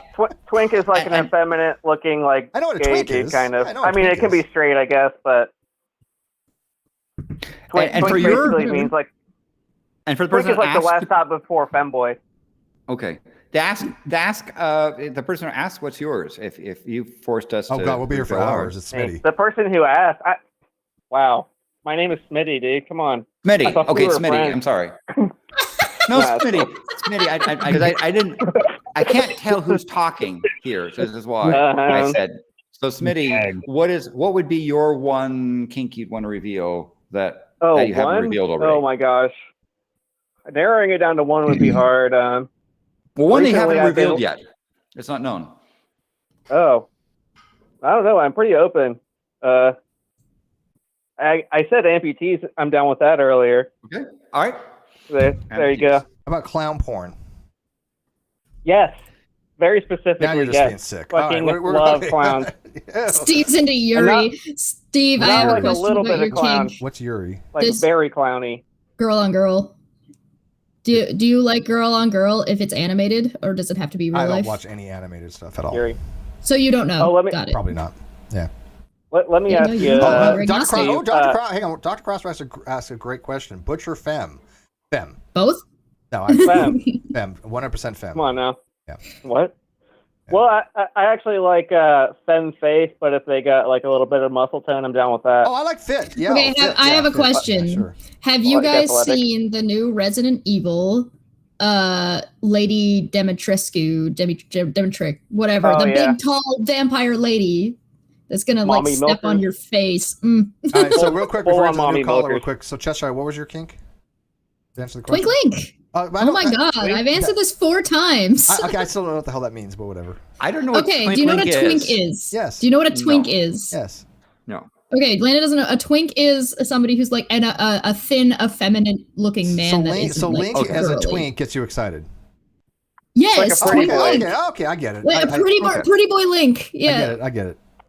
it doesn't have to be Link. It's just it rhymes, and I like the way it sounds. I got it. All right. Twink Link is my By kink. the way, Wait, we're never going to get to wait, this wait. video thing here that we wanted to show the comments. We will eventually. For the last half hour. Well, so. don't we have another caller on there? Yeah, we do have Is another that what I caller. see? So Smitty, wrap it up. What you got? Yeah, I got nothing. I got nothing, man. Thank you, Smitty, and Thank you, thank you Smitty. for asking that question. And Bye. forcing me to reveal Yeah, you're my, very my welcome. kink. Thank you, buddy. You've been All right, here's forced. the new caller. This is non-consensual. Oh, look who the fuck it is. Yeah, who's it? Hello, Hello. it's me, Hi. your boy. Hi. It's rodent. Oh, rodent. Of rodent. course. Yes, rodent. Hello, Rodent. I'm not rodent, you jackass. It's oh, Rot it's Feast. Rot Face. God damn it. Feast, you Yeah. fucking Feast. Is it Rot fucking Feast or Christ, Rot Feast. You're getting closer. Rot Feast. Feast. Look, I'm gonna get it right, motherfucker. Just stop. Just I wait. believe. Yeah, Helios for it's on the two. screen now. It's correct. Rot Helios Feast. for Helios for 2 said Smitty's answers to what his kink is. Yeah. Yes. Very good. So how would you like to address you, caller? Or how would you like It's me to Rot address Feast. you? Yeah, Rot Feast. Rotfeast. Rotfeast. Okay. Yeah. Okay. Rotfeast. How you doing? I've seen you in chat. Can I say one thing first, Landon? I wasn't actually kidding when on the Non Sequitur show. I have a major attraction to dark skinned women, black, Latina, especially Latina, but black women. I find that to be that is my kink. Oh, my man. So I mean, I grew I'm up not. in the ghetto. People I thought I do was too. kidding about that. I'm not. I mean, I happen to be in love with somebody that's. Or half They've black, got so it's- a come on. yeah. No, I've seen. Listen, Steve has sent me some pictures of women before that he's like, I think this is attractive, and not a single one of them has been like as pale as I am. No, can there be? I don't think. Now growing up though, I actually like blondes. But then I realized they're just not as. I mean, they're great. I don't wish get me I wrong, could for, high like, five you through the internet. exotic women, Brazilian. I You usually find, would like, probably love to go into places like French Polynesia. Oh or, yeah! or Oh my Samoa, God! or A, a black woman with a sexy accent, like UK especially, a UK. Oh my God! real. I'm done at that. You're going point. to It's like Samoa or something like that. yeah, like do you know? Those- I don't remember her yes. name. I forget her name. She's on the Resident. She was on. She was one of the companions for Doctor Who too. What's her name? Somebody in the live chat. I can't think of her name. Oh, I know who you're talking You know about. what I'm talking about, right? Fuck, I'm trying to Oh my think God, of it is too. she perfect in every? I don't know how to make her any better. I mean, But as I say, Steve, you want to go to Polynesia because those Polynesian women, you know, that are they have a dark face and they have, depending on where they is, either a French accent or other Polynesian accent I've stuff. noticed- I think that would appeal to you, Steve. I agree I've with you, noticed man. that I find like in fiction, so if I'm watching a movie or a TV show, I'll think blonde is a little bit more attractive than I've ever actually found it in real life. Mhm. Now that might be just happenstance because I don't live in a place where there's a lot of blonde people. So maybe because there's not that many blonde people around, I just haven't come across one that I think is as attractive comparatively to like darker hair. Oh, it's free. It's But- free. Yeah, it's free. Freema Agman, Martha Jones. Freema Agman. Oh my God, is she stunning? Stunning. Yes, I love her. Oh, So- give me palm too. Karen Gillian is fine too. But, In real life, dark hair though. The guy who plays Lucifer. not from Supernatural, but actually Lucifer. Tom Yeah, Ellis. no. Okay, listen, Tom I like Ellis. Mark Pellegrino, but that's not who I'm talking about right now. Look, Tom. I would take Tom. No offense, Mark, if you ever watched this dude, Tom Ellis. Tom Ellis is a sexy Yeah. beast, man. He's got it going on, no question. Yeah. Oh, I didn't realize you were still on the call line. This is the first time we've spoken outside of chat. I was a big part of Chipmunk's community for a long time. I donated a bunch to you. You're part of Protestant. I saw part of which community? I'm sorry, I didn't hear Pitmonk. that. Pitmonk. Pitmonk. Pitmonk. Okay, Pitmonk. Yes. Yes. Do I have audio issues? I switched to Bluetooth. Do you guys hear me all right? Yeah, it's fun. It's good. Yeah. Oh, okay. Yeah, I was the guy who made you get, when you were plaster drunk with Trubisky, I made you get, it made you talk about toast for 15 minutes. Oh, yes. And I've done, well, actually, I've done the how to do Vegemite toast, buttered toast thing for a while. I've done it. By the way, I did a much better thing on Trubisky. I showed people how to do cook Exactly what pasta. I was doing. Like, I'm gonna get this guy to rant forever about this. But it was a simple thing. It was like, it was too hard to cook something, go out and buy it out of the convenience store. And I showed people how to do a nice pasta, brown butter dish, the whole thing there. You can cook for yourself inexpensively and do it well and have it turn out good. That's something I wish they would teach people in school better. Culinary, yeah. I actually took, well, you were talking about different ways to make toast. I was like, I'm going to use this. No, so you took something from it. Good. And so one of the things I've been doing recently, which was suggested by Red Eye, is to add a little bit of tomato paste, what they call ketchup sauce, on the top of the Vegemite butter toast. I still got to buy some Vegemite. I told Atheist Pastor that I would find some. When I find some, I will get not Marmite, but actual Vegemite. No. And I will buy a small amount, and I will try it again on toast, as people have suggested to me. Because last time I tried shit like that, I was like, "This tastes like." And don't do the Aaron Raw error, right? It tastes like feet. It's nasty. Yes. But I'm going to try it again, because I'm going to try it just the way they say, with buttered toast, with a little bit, not a lot, just a little bit on it. Maybe I might like it. Maybe I'm older now. My taste buds are more refined. BT Toast in the chat says only butter belongs on toast. I agree. Or cream cheese. But the trick, one of the tricks about having like a jar of Vegemite, or I'm currently alternating between Promite and Ogmite. Garlic butter? Are two things. Is that you butter your toast, but then you don't want to take the knife with the butter on it and put it into the jar of Promite, Vegemite. You don't want to contaminate the set. That sometimes when it goes bad, it's because people have been they've taken the butter knife and put it into the jar of Promite, and now you have rancid butter in there and it tastes off. So that's nasty. So use a separate knife for your mite than from your butter. No! Dr. Cross says that her experience with poutine was yuck. I've never tried poutine, but I want poutine. to. I would love to try poutine, like actual real Canadian poutine. There's one of my favorite things with poutine was something that Smokes did for a short while. There's a couple places that still do it. I haven't found one in my local area because everything's fucking shut down because COVIDiots. Yeah. Fuck them. Yes. Stop being anti-vax.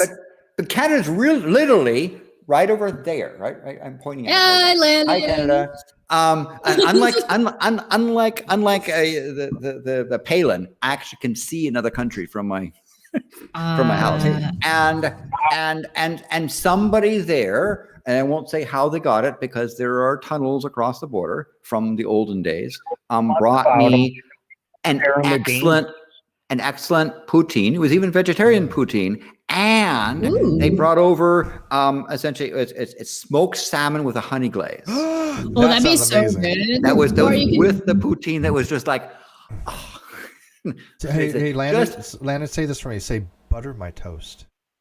Butter my toast. Oh, that somebody just had an orgasm in the live chat. Something about a kink, Steve? Yeah, kink. That's their kink. I'm gonna do it again. Toast Simon. Butter my toast. That's so hot. Please. I'm gonna grab that clip and I'm gonna put it on a soundboard. I say butter my toast and people go, ooh. I'm not putting you on a soundboard. Yeah, exactly. Nobody has. I was like, all these people have soundboards. I'm like, nobody's wasting their time with me. I'm like, I feel like left out. I felt hurt, you know. But yes, it's a variety of stuff. And so there's good ones and bad ones. There's overly greasy fat ones and ones that are actually seem to be mildly, but it had squeaky cheese. The cheese curds were squeaky. The cheese curds, squeaky. Yep. There's if you've never had pierogies in poutine, so good. And you can put whatever you want inside of the pierogies. So you get like garlic potato. It's so good. But when I sussed out to say when the cheese curds you bite on them and they squeak, I said these are really fresh cheese real curds. cheese curds. Yep. And I said, isn't Canada closed, eh? And they said, don't ask about it. We got it. I want to get to this last part because I wanted to show people something on this video because we're doing a promo for our show on Wednesday. We're going to do a special caffeine corner to kind of review this positively atheist video, which is so bad. Yay! We get a caffeine corner episode. So Woo! bad. But if you want to watch the outside, you'll see what we're talking about. You guys can obviously stick in here. But so this is the video. Hopefully this is the right capture. Yes. Let me transition it. There's my mom. Everybody say happy birthday to my mom. I know we said so earlier, but she's actually in the chat now. Hi, Mom. Happy birthday. Give you kisses. Mwah, mwah, mwah. Love. Landon's muted. I didn't mute him. All right. So Sorry, Trademark Canada. Happy birthday to you. Happy birthday to you. Happy birthday, Cheshire's mom. Happy birthday to you. Yay! Let's get sing. All right. Mom, Happy you just birthday, got a Cheshire's mom. you got sung happy birthday by Landon. Yeah. That's so cool. World-renowned mathematician, computer scientist, volcanologist, amateur astronomer, and ex-mayor of Sunnydale, California. Or Sunnyvale. Vale. Sunnyvale, yes. Yeah. All right, so if you guys can see the outside here, hopefully it Yep, I'm looking at it. So this is the guy. Can you is it legible? Because it's hard to tell. But Yeah, no, I can see it. This is the guy that called in last week. It's just This bad. is the last guy that called in last week. So anybody who's curious about what we're looking at. I'm not even know why I'm subscribed to him. I don't know why. But anyways. I like that you downvoted it. Oh, I even said, yeah, I downvoted it. This one sucked. I don't usually downvote stuff. But this was like, God, this is crap. All right, so this is what I wrote on this. I said, effectively, everything in this video is fundamentally incorrect. It is exceptionally puerile and jejune, and you clearly have zero education in philosophy, epistemology, or logic. This is basically akin to a flat earther trying to explain physics. I will be doing a review on this live on my channel sometime this week, as it is truly comically wrong. That is how my approach is. This is Steve, how I have a question for you. I don't know what the word jejune means. It means look it up. It means amateurish, childlike, superficial understanding, kind of thing. Jejune. Naive, Devoid of simplistic, naive, superficial. simplistic, Yeah, it is a it's sort of romantic or devoid of essentially Dry and uninteresting. Yeah. Yeah. yes. It's apropos. Okay. All right, so he says, thanks for chiming in, Steve. Looking forward to continuing the conversation, which is fine. But this is the next guy that I think was funny, because this guy J Mike says, Steve, this is exactly why you aren't respected, at least among the philosophers I've talked to. Well, okay. Who are they? I must know. I know a lot of philosophers that would probably disagree with that. I mean, I'm going to be on a philosopher's channel on this Saturday. Trolley Dave is a philosopher. Steve, this guy said he knows some people who don't like you. Yeah. Okay. Yeah. But here's where it gets better. It says, rather than putting your emotions aside and presenting the counter argument, you decided to just insult and belittle people. Come on, man. Don't be a child. Actual philosophers don't argue this way. It's literally discussed in any intro to philosophy class. Granted, I have enjoyed your content you made. It would be nice to see some humility, given a principle of charity, to actually counter his best version of this argument, which we did because he called in last week. We explained this to him. This guy possibly has spent an hour last show where we explained to this, and he still makes this video, right? Afterwards and gets it all wrong. No, okay, hold on. The title of the video. I'm sorry, I'll be back, guys. My dog's chasing my neighbor's chickens. Oh no! Scroll up stay away in from the this. chickens. Scroll up in this for a second, Steve. Yeah. I just want to see the title of the video. Oh yeah, I very forgot about. Thank you. Because the title of the video is, you read it. Why they want you to be agnostic and not atheist? Who does this? I don't know anybody that argues this. I don't know who the hell he's talking It's a about. plot. I've watched the video. It's a and he's plot not talking to about us. He's undermine talking your about theists atheism. doing it. And I'm like, I don't So know I'm not- anybody, even a theist, that argues this. I've never seen this before. Okay, so I just want to throw out here is this person came onto this video to complain to Steve that he doesn't like Steve's approach because Steve said his video wasn't very good and he was going to respond to it. And this guy's like, why are you being mean, Steve? Yeah. The title of the video is antagonistic. Yeah, this video, the video title itself, it's a straw man. It's certainly nothing I've ever argued. I never heard a theist argue this. Wow. Maybe there might be. I don't know, but his argumentation on this is completely BS. But I said respect is a value judgment. And Landon, I want you to evaluate this for me because you know you and I were very objective people. Okay. I said respect is a value judgment. Do any of your supposed philosophers you've talked to say I'm wrong? I think that's a fair question, right? Respect is a value judgment, is it not? Yes, You don't, I don't have to respect you, but your math is your math if I don't like you, correct? It's a subjective evaluation, not an objective fact. Correct. Can we read the description of this video? Yes. Go as ahead. a teaser for Wednesday? Please, by all means, read it. Okay. It says, many people hate the word atheist, ellipses, including many people who by any definition are in fact atheists themselves, ellipses. I get it, ellipses. It took me years to finally accept that I was one, exclamation mark. This is because tons of misinformation and hateful beliefs about what it means to be one. Hopefully this video will help clear the air and help everyone get a better understanding of what it means. And he gets to everything wrong.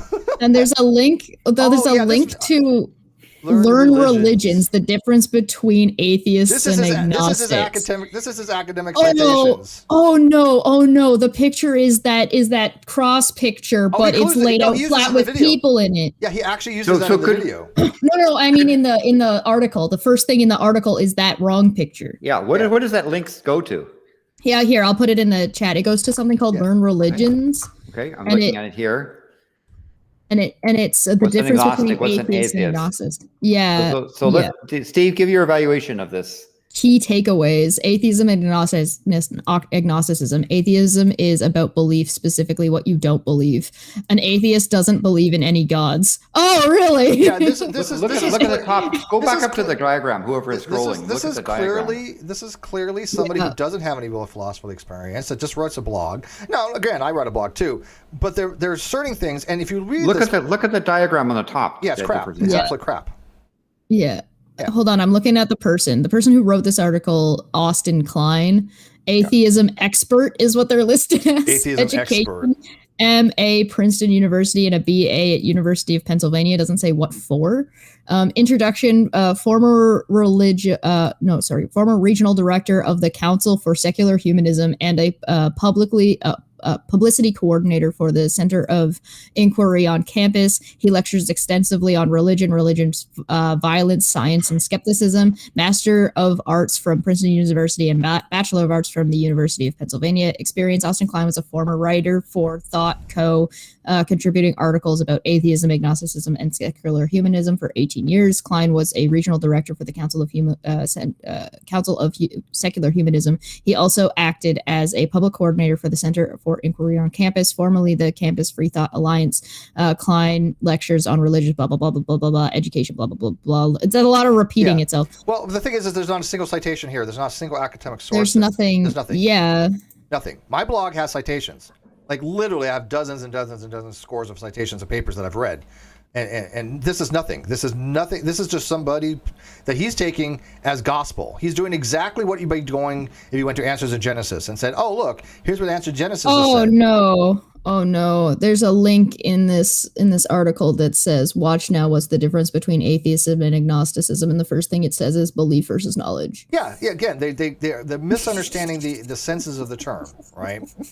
That's fine. That's fine. We're going to get back to that. So how would you refute the diagram, Steve? What would be your way? That would take me for too long to get into right now. Okay. I have a blog that refutes it. Even the illustrious Matt Dillahunty, who seems to think that I'm wrong on this particular issue, he actually agrees with me. He has said that agnostic atheism in the weak sense makes absolutely no sense. Agnostic atheist versus agnostic. So the notion theist. of belief, it's part of the centers around the misunderstanding about what it means to be belief and what it means to know. Agnostic. There's three things about agnostic that is generally used in the literature. There's the normative epistemic principle, which Huxley developed, which was very similar to scientific methodology. There's the epistemological proposition dealing with the knowability of gods, which is a completely different question. And then there's the ontological question: if God exists, what is your position on that? If you have no position on that, that's called agnostic. And agnosticism is a psychological position to be an agnostic where you have neither position, which obviously, if you have neither position, that would entail you have knowledge of neither as well, right? But they don't understand these types of terminology. They don't understand if you don't believe either way, you clearly don't have any knowledge, right? You can only have knowledge if you have a belief, because belief is a prerequisite for knowledge. This is not complicated. But this guy doesn't understand these types of things. I have a question about Wednesday. Are we going to read this article as well as review no, the video? we won't have Because time. it's a 40-minute video. Yeah, I don't think we'll have time. Okay, we can I do a might read two-part if you through- want. I don't know. We might have to do a two-parter just of That's his fine. video, unless we clip it. But, we might. This video is 40 minutes, and so we're going to do it on 1.5 speed. But there's just so much fractally wrong with it. It's unbelievable. there's going to be a lot to let's get explain. into this. Let's get to this rest of this real quick. So, Yeah, I yeah. love this. He says, "I never stated. They say you're wrong. I've just stated that some I've talked to express the exact issue I've seen myself. I mean, just read your own comment back to yourself. I'm not going to throw specific people under the bus, but it's worth pointing out you proved the exact point. What would be wrong with saying I disagree and we'll do a live video showing why I think it's correct? Because we've already talked to this guy. I don't think why you have to be all chode about it. I get respect is normative. I'm not going to deny any actual gap there from the descriptive assessments. He's right there. But you want to hide behind that, then sure. You know you wouldn't be able to say that 99% of the population and have them not think that you're deflected the criticism. I don't care about the criticism if you think I'm a mean poopy head. If you think my approach is wrong, that's fine. You're welcome to that. That's nothing I want to argue about because I disagree with you. This is how I am. All I give a shit about is the information I'm putting out correct. I don't understand the number of people who are like, we should accept people for who they are, and then are just like, fuck, Steve's not allowed to be kind of short with somebody. Fuck you. Yeah, but this is what I wrote to him, Landon. I said, great. Okay. People can have a subjective evaluation they want a personality or fifis. I loathe being tone police, and I'm not interested in subjective evaluations of my approach. I am dealing with objective facts. This video is incorrect and has mass gross conceptual errors. If you stated your philosophy friends have not said I am wrong, that is honestly all I care about. So I appreciate that. There was a well-known PhD biologist, and maybe you guys know who this is, that I have absolutely no respect for, and he has none for me. But he does not say that my biology is wrong. Welcome to the internet. When I start giving a shit about who likes your approach and who doesn't, that is the time to worry. Let's stick with the facts. Are my facts correct? Apparently so. Is this video full of incorrect information? Apparently so. Feel free to evaluate my video on Wednesday, pointing out the way many errors in understanding this video. Steve, you should have sent him to the time stamp of last Monday when this guy was trying to talk to us. Also, Dave McGinnis said he is going to go rest and have a good night. Good night, thank David. you, buddy. Get Get some good rest. Best wishes, sir, and happy conversation with your frogs. Yeah. We pray for your brain frogs. Or pray that the brain frogs get worse and you get better. Maybe that's it. I don't know which way it goes. and just like my transition. Be well, David. Be well. And say hi to the Queen. and so I basically said, no, look, okay, great. You don't like my approach. Some philosophy disrespects me. Okay, great. What have I said that's wrong? This is what I want to know. And then Positively Atheist trains in, I would gladly challenge you to a YouTube debate on this topic. And he gives the reason for it. I'm like, I'm not interested in a debate with somebody who doesn't understand the topic. I've been there and done this. And what I said was this. You're not sure what there is to debate. You're just wrong in your information. This isn't really a debatable topic. All you would do is put out misinformation like flat earthers would not realizing how little they understand the topic. I am still waiting for you to show any logic that supports your position or a single academic source. You provide no evidence of either kind. He's like, well, that's what I thought. I'm like, just give us your academic citations and logic, and I will review it. Evidence is required for your false assertions. Why is this so difficult? This is the name of the hangout. This is the name of the show. Why is it that let me ask you, why is it that I'm expected to give all the citations, all the evidence, all the logic, which completely refutes these people that I've done for years, and not a single person has shown me that the logic is wrong, or that the citations are faulty, or that there's a misunderstanding that I have conceptually, not a single person. And yet this person even above said, even the philosophers I talk to that don't think that your approach, and we don't know what they mean by that. There could be somebody who, I know people, I mean, I love Ozzy. Ozzy is a great friend of mine. He doesn't really like my approach either. Right. Steve, listen, you're wrong. Now I need you to explain the topic to me in every detail and every facet so I can explain to you how you're wrong. And then I'll give you my opinion and not and then give you my opinion on a topic, and I don't know what the topic is. Or but you're mean about it. Yeah. So I understand. So I understand what am I supposed to do with something like that, man? Hesitant. I mean, I can understand why you're hesitant to open a debate with somebody that isn't arguing about facts. Right. Right. And that was a thing about, when you had the non-sequitur show where you're bringing in with that other person too many flat earthers because you were giving them a platform. I agree. At that point, it was too much. Yes. and so I appreciate that. Now the thing that maybe you could try to do is to get them to understand, how to do a facts-based debate, have them do their research and come together and explain their sources, right? And when they say things, when they say things like philosophers don't like your approach, see if they can name philosophers. Well, that's fine too. But what I asked them is, all you have to explain why my logic is incorrect, and why don't people do that? Why don't they say, look, I've had some people try. I'd have one atheist try, and I kept showing him why his reasoning was flawed. He kept putting the negations wrong. But at least we can have a discussion, right? And by the way, not B, not P is not double negation. Again, this is a fundamental misunderstanding of double negation.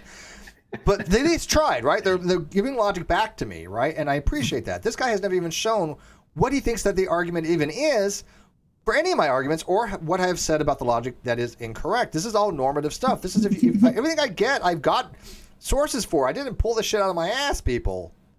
Okay, hold on. I have a plan. And I appreciate that Landon is trying to help educate people, and his approach is probably the best approach. So I'm going to acknowledge that that's the fact of the matter. However, hear me out. Please. We get non sequitur back. We bring this guy on. You have a dumpster fire of a debate I'm okay with that. with him, and so it's you and him debating, and we bring on a special guest to moderate the debate with me in the bottom. And I think it should be Red's rhetoric, since this is the exact kind of flat earther nonsense that you get, and it'd be hilarious. I will do this. That would be good, and do it as a charity event. Yeah. Do it as a charity event for Big Brain. Limo makes a Big good Brain case. charity. Limo says, this guy talking to Safadi, you're wrong about chess because I Googled the definition of chess, and I think you're just wrong because you're wrong. Now, Safadi is a world chess champion. I mean, he is well known for being one of the best chess players in the entire world. He is a young Earth creationist. We disagree vehemently on young Earth creationism. I think he's fundamentally wrong on that. But am I ever going to correct him on his chess? His chess? His Cheshire? Yeah, his Cheshire. I'm going to correct him on his Cheshire. I'm not going to correct him on his chess. Why? Because I don't know chess that well. I can play it, but he's the expert on it, and I'm certainly not. You're not going to say, hey, listen, you're wrong about doing that castling move. You're not allowed. That's wrong. Castle. Yeah, that's not how you castle. And then he says, what do you mean? And you say, explain castling to me. How does the rook do? Yeah, what's a rook? Yeah, I don't have to. Someone says, I don't have to know what castling is to know that you're playing chess wrong. You're playing D&D wrong. What's a paladin? Yeah. So Zeshire says, I need sources for you not pulling it out of your ass. Yeah, Zeshi. Zeshi. Yeah, that's my citation page, right? Hell yeah. Oh no, they need sources. You claim you're not pulling it out of your ass. They need sources for that's my citation page for that claim. Right? Yeah, okay. So we need sources from them too. How do we know you're not just pulling this out of your ass? How do we know? We don't, and it is. Yeah, I know how to play chess because I went to a White Castle. Yeah, I know how to castle. I feel like I had a bad experience in playing chess when I was a kid. So I wanted to go over the video because Steve, you went over that Please. Preacher guy asking the guy in the monk outfit. Yeah, I'm gonna admit I was really satisfied with that video. A lot of times I get off and I'm like, man, I'm not thrilled with my performance. That doesn't sound great. I got off, but I wasn't satisfied with my performance. I mean, there were times I just thought I would have wished I would have said something different, and not went the direction I went. It happens. But that video that I had with that priest that I reviewed, I liked the way that turned out. I think it was good, and Landon liked it, so that was good. I think tomorrow I'm gonna do my own video on it and watch his video and do my own response. Yeah. But now I'm also looking at this article that is linked in the video that we're gonna talk about on Wednesday. It might be a good idea to actually just look at this article and the little 1-minute video on Tuesday also, because the video with that guy is only 5 minutes long, and I'm not gonna. You'll do that on Tuesday on your channel. Let's just find Tuesday. Yeah, on Tuesday. So because you already did like the technical I have really no desire to go to that don't blog. You could have at it on your Oh, channel. no, yeah, but the other video, you already did a technical explanation. I don't think there was anything that I disagreed with that you said. So I think I'm going to take a look at that video and take a different approach and like stay away from the technical side of those kinds of you're answers. An atheist, because you're I think allowed to. Well, he's asking thanks. Thanks for permission, He's Dad. literally asking you, a atheist. Yeah, so I think I'm going to do that tomorrow, and I'll also take a look at this blog. But I probably won't go too deep into the blog because I feel like most of what's in here is going to be repeated in the video, Do you know what's funny? The whole term agnostic atheist, Dr. Draper in SEP even says he relates it to fideism. It's like these atheists think that this stuff is legit merely by faith. They have no evidence that it makes sense because there's no citations for it. It's just a bunch of nonsense. It's gobbledygook. There's only one academic that I know that even subscribes to that usage, and that's Bart Ehrman. I don't know why. I've never been able to talk to Bart about it. He's on my Facebook, and I'm sure he knows of me, but I don't remember really communicating with him.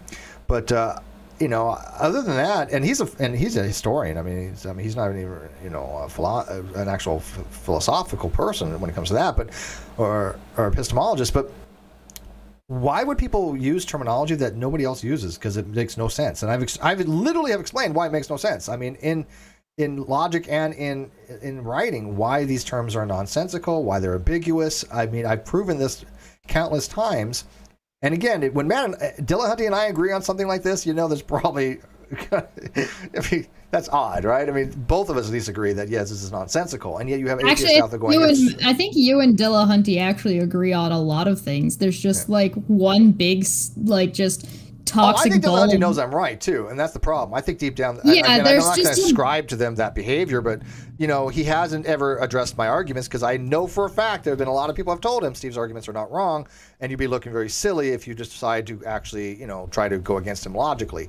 That they have told him this. Experts in the field. And that's the thing. That's what I mean. I think that there's just you and him probably actually agree on a lot of things, especially things that are unrelated to political issues or like how to approach political atheism. But besides that, if it wasn't for like a bunch of toxic baggage that I'm going to say mostly Matt is carrying around. And the reason I'm saying it's mostly Matt and not, because I think Steve does too. I think there's enough like frustration there that he just doesn't want to resolve the problem. But I would if he wanted to. Yeah. But I think Matt, I'd be interested to see if Matt ever did want to. I think that would be something that would have to take place privately and whatever, but that's fine. I'm not interested in trying to fix your bullshit. I don't care. But, Matt is carrying around a lot of toxic nonsense. And the reason I say that is because of if you look at the video I did covering when Matt Dillahunty decided he wanted to interfere with the litigation with Kyle and talk about Kyle winning the lawsuit going on right now. I think you can kind of see where this toxicity didn't Matt?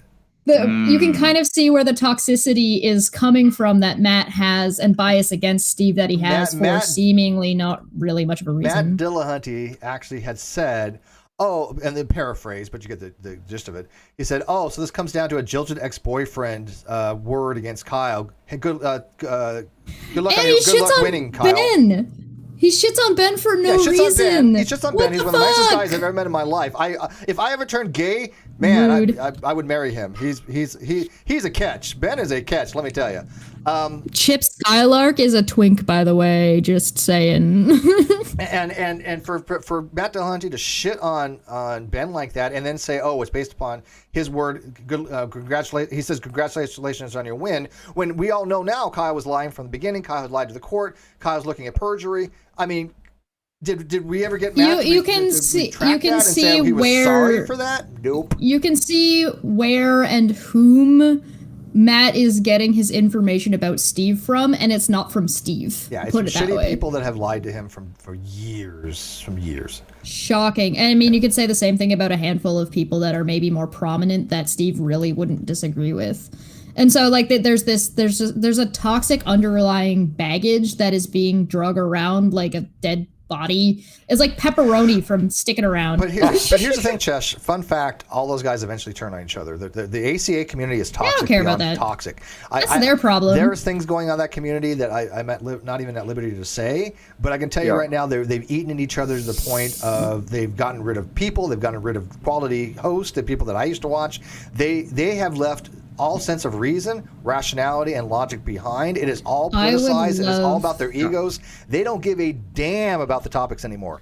It has become a business to them, even though it's nonprofit. It's a sad thing. It is a cult to them. Dawkins. Yep. Dawkins, warned me about getting involved in it and said, do yourself a favor, go find another group. And that's where he pointed and say, look at the atheists. Oh my God. Richard Dawkins and Landon had a conversation about staying away from New Atheism TM. I'm done. No, he was serious. Dawkins even realizes the toxicity nowadays. Do yourself a favor. And that's where he said, hey, go check out these Milwaukee atheists. So I do like them. Of there and they're doing good stuff. Deal with a local group, not with a big national stuff. So. Yeah. Well, you don't understand. I can't. I think Dawkins would love my stuff, right? But here's the thing: Dawkins has been a victim of his own creation. David Silverman was a victim of his own creation. Richard Carrier was a victim of his own creation. I mean, Richard Carrier, he used to all the time say, "Hey, you're either with us or against us." He was so woke, it was unbelievable. Then it caught up to him, and he was accused of things. Yeah, but I don't think the thing is like with their own creation, I think is a little bit of a misnomer because as far as I recall, I don't think David Silverman nor Richard Dawkins were ever part of that woke part. No, not necessarily woke, but they were part of the new atheist thing. Well, Richard was woke, way woke. And so Richard Dawkins? No, I didn't get that opinion. Carrier? Carrier, yeah. I was going to say not Dawkins. Not Dawkins. Yeah. No, I like Dawkins stuff on that. I actually agree with him. I mean, I actually agree with the Dawkins on a lot of his stuff, and I understand why he says a lot of stuff. But Richard Carrier's wokeism was ridiculous back in the day, and then he recognized, oh shit, this is not the way I want to go, and he left Atheism Plus. He got fucked over by Atheism Plus. Yeah, I don't know. It's just, it's become a shield to hide. Absolutely. And this is why I'm saying, this is what Cheshire and I try to explain to people. Look, we don't give a shit what group you're in. Critical thinking, logic, reason, these transcend any of those things. These apply to any group that you want to be in. And I do support the groups that recognize that fact. I love the Milwaukee atheists because they recognize those things. They really do want to be critical thinkers. They want to look at the Bible historically, and they want to look at hermeneutic and deep dollar scholarship research that I would wish was there in Christian churches to look at the details and epistemology and the history and all the textual stuff. So yes, they're learning. They're learning. Learning Greek, and they're learning. A lot of things. It's all those pretend atheist Christians with all those agendas. At least in Silverman's case, hijacking words like atheist. At least in Silverman's case, when he had gone to trial, I mean, he had sued the woman that was accusing him. She actually came out later and said she admitted that she lied and she was forced into it to try to take him down. That's what came out of testimony. So. David Silverman had her friend on that was originally speaking out against him. Yeah. Went on to his show to have an interview conversation with him about that situation and what got on, and the amount of just manipulation that was happening behind the scenes because they didn't like him. That's why you see things like what happened with Michael Shermer. They weaponized people and hijack their emotions because they didn't want Michael Sherlock to be not Sherlock. Michael Sherlock had it happen to him. David Silverman had it happen to him. And the thing is, now Dawkins and happened to me. It happens to what their group doesn't. Right, the group that follows them doesn't understand is that they are being manipulated. So that way the people who are telling them to go do this can be in the positions they want to be in so that they can place figureheads in the places that they want. It is a political drama is what is going on. ACA is a political organization. Americans Atheists is a political organization. It's I wouldn't put it as high as Game of Thrones level political games, but you know what I mean. It's like that so kind toxic. I don't want this person to be the king. So we're going to get a mob of people and get them all riled up and really upset about what is completely mundane. We're going to completely ignore that the king is currently freeing slaves over here and is in the but we're going to take him out, replace him, risk these slaves' lives so we can put somebody that we want in there because we actually just don't like that guy for whatever reason. And they'll never tell you what their reasoning for not liking that person is. Their turnover is ridiculous. And fun fact, those guys are all volunteer. They don't get paid to be on those things. Jessica at least gets paid. She don't volunteer with the fuck. You know, what is it? Work for pay or whatever. I mean, you know. So yeah, I mean, don't do what you're good at for free. Yeah, but why give the milk away when you can? Is that something like that? Why buy the cow when you can get the milk for free? Exactly. Really? That's where we're going with this? Yeah, so I don't get your milk for free, and so I got to rent the cow. I got to rent the cow. No, but people should be compensated for that kind of stuff, and they're not. Some people have been with the ACA for years, and they don't make anything, and then they just go through them like water. They're expendable. It's ridiculous. I mean, that organization is complete crap nowadays. And well, it's nobody will notice our bad behavior if we're spending all of our time pointing fingers at other people, right? Yeah. So look how bad this person is because they said something that I disagree with. And because if you point a finger at them, you'll get ostracized and attacked and blah blah blah blah blah blah blah. And now you're all alone again. You know that thing you were trying to get away from. Yep. When that group was there to pick you up and help you. So they've endeared yourself to. It's pretty malicious and pretty. Awful. But we should. Yeah, we're gonna wrap it up. Positively Atheist says, yeah, he'll come on Sequitur and have that discussion. That's fine. But here's the thing. Yes. Yes. I will, and I'm happy to do it. I expect academic citations. This means peer review, and I also expect an actual logical argumentation.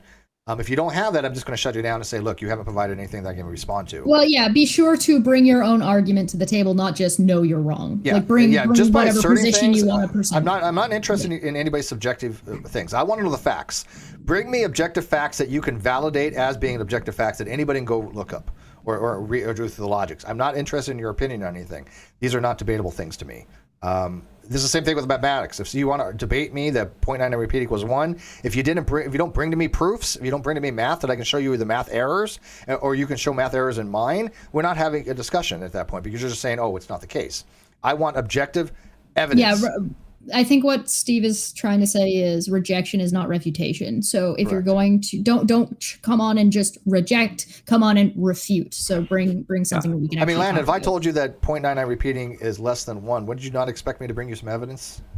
Yes, in fact, I would try to bring up the evidence and say, consider this. What do you see about this particular proof, right? And where is your proof for that? Would be how we would have that discussion. I've seen bad proofs for it, and I know the errors of those proofs, right? I mean, yes. but at least they tried. But I mean, those proofs are not actual proofs because they're incorrect math. So yes, and bad proof does not prove a statement, even if that statement happens to be true. I agree.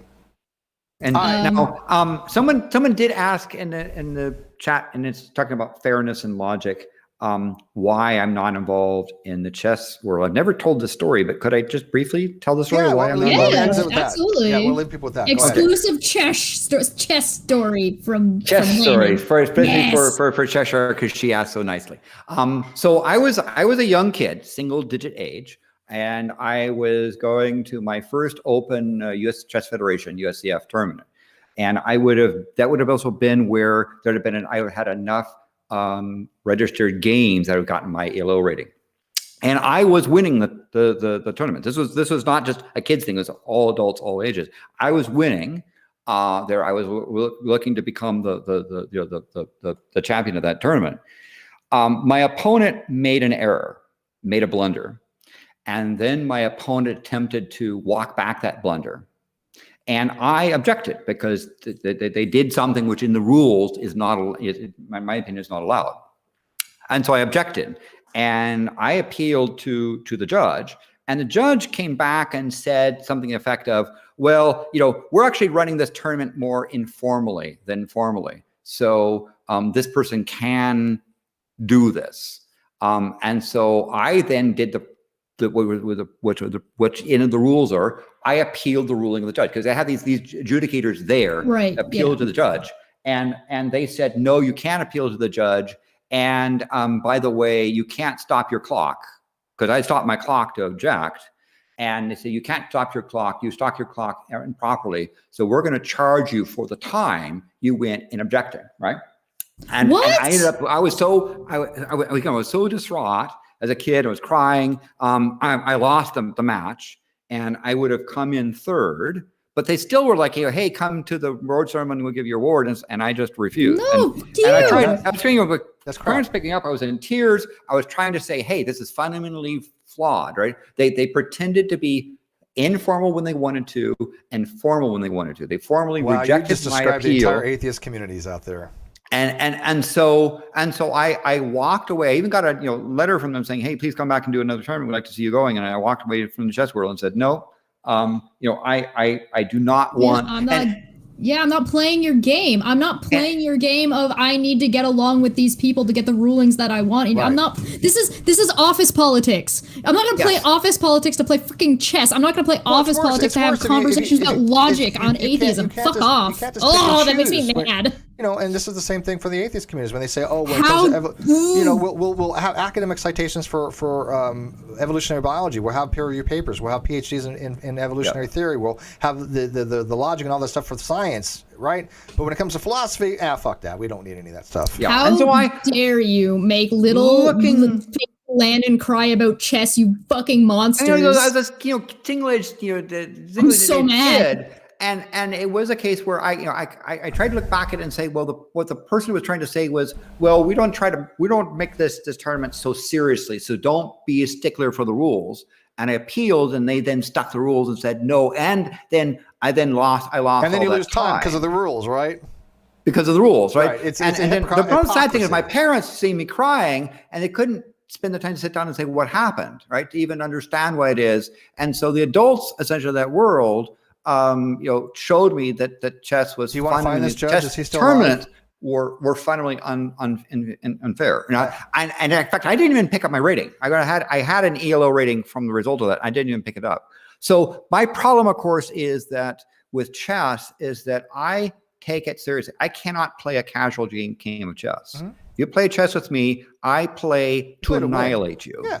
Right. And so I can't have a casual game. And so I avoid it. And so I agree with what David Mendes just told me, which is Go is much better.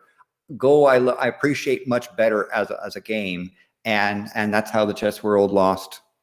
Well, that's a shame.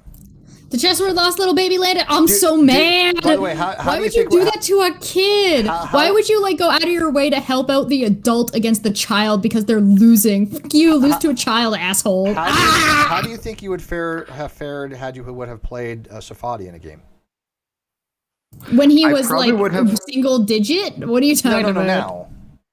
Now because I'm out of practice, right? Yeah, he's out of. That's your peak. Yeah. And my peak, I think he was in single digits. I think I would have lost with credibility. Okay.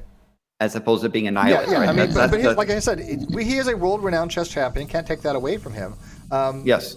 And that's why people have to distinguish between, him and that and his with Grayson stuff. He had a pretty cringy post about abortion the other day that I was like, no. Right. And he says a lot of things I don't agree with, obviously, and he doesn't get along with a lot of people. I can tell you right now, he's one of those people that will just block you. And he's a little bit cantankerous. Yeah. But with me, but the chess 6 years. The chess world was full of weird. Well, people. I didn't say anything rude to him. I was just like, what? No, not that I know of. And just it was full of weird people. I mean, I had interactions with Bobby Fischer, and he was even when pre his chess champion thing and going off and become a complete nutcase. He still was a rude person. He would spend the time to go explain to you why your chess game was wrong, mm-hmm. and it was instructive for him to say you blew it here, and here's why. He did it in a rude way. But that was that world. I think was something that I just said no. Now, well, you know what? Maybe I think it was a learning experience. It molded you for the wonderful person you are now, and you can look back and go, "This is the fucking that I had to deal with, and this is how I'm going to be mad about upset little baby Landon in the cruel, unfair chess world, and I am going to go away from this being mad. I'm mad too. Can we all let's leave this being mad? I'm cool with that. Yeah, just so everybody knows, by the way, I do have a couple things coming up. So on Tuesday, I'm going to review the video that Steve reviewed. I'm just going to do it in a different fashion because he already covered a bunch of stuff. Wednesday, and I'm going to look at that article that is going to lead into the video that we're going to discuss on Wednesday, and that's going to be a good time. And tonight, if anybody's interested, I'm doing stuff for charity and fundraising. Real charity. And honest fundraiser, not some of those other things. Yeah, it's not going to be for a lawyer for me to lie to. I know. Exactly. It's Tell me the charity. We're going to do A26LA, which is like a bunch of reading stuff. We are going to be playing some Dungeons and Dragons.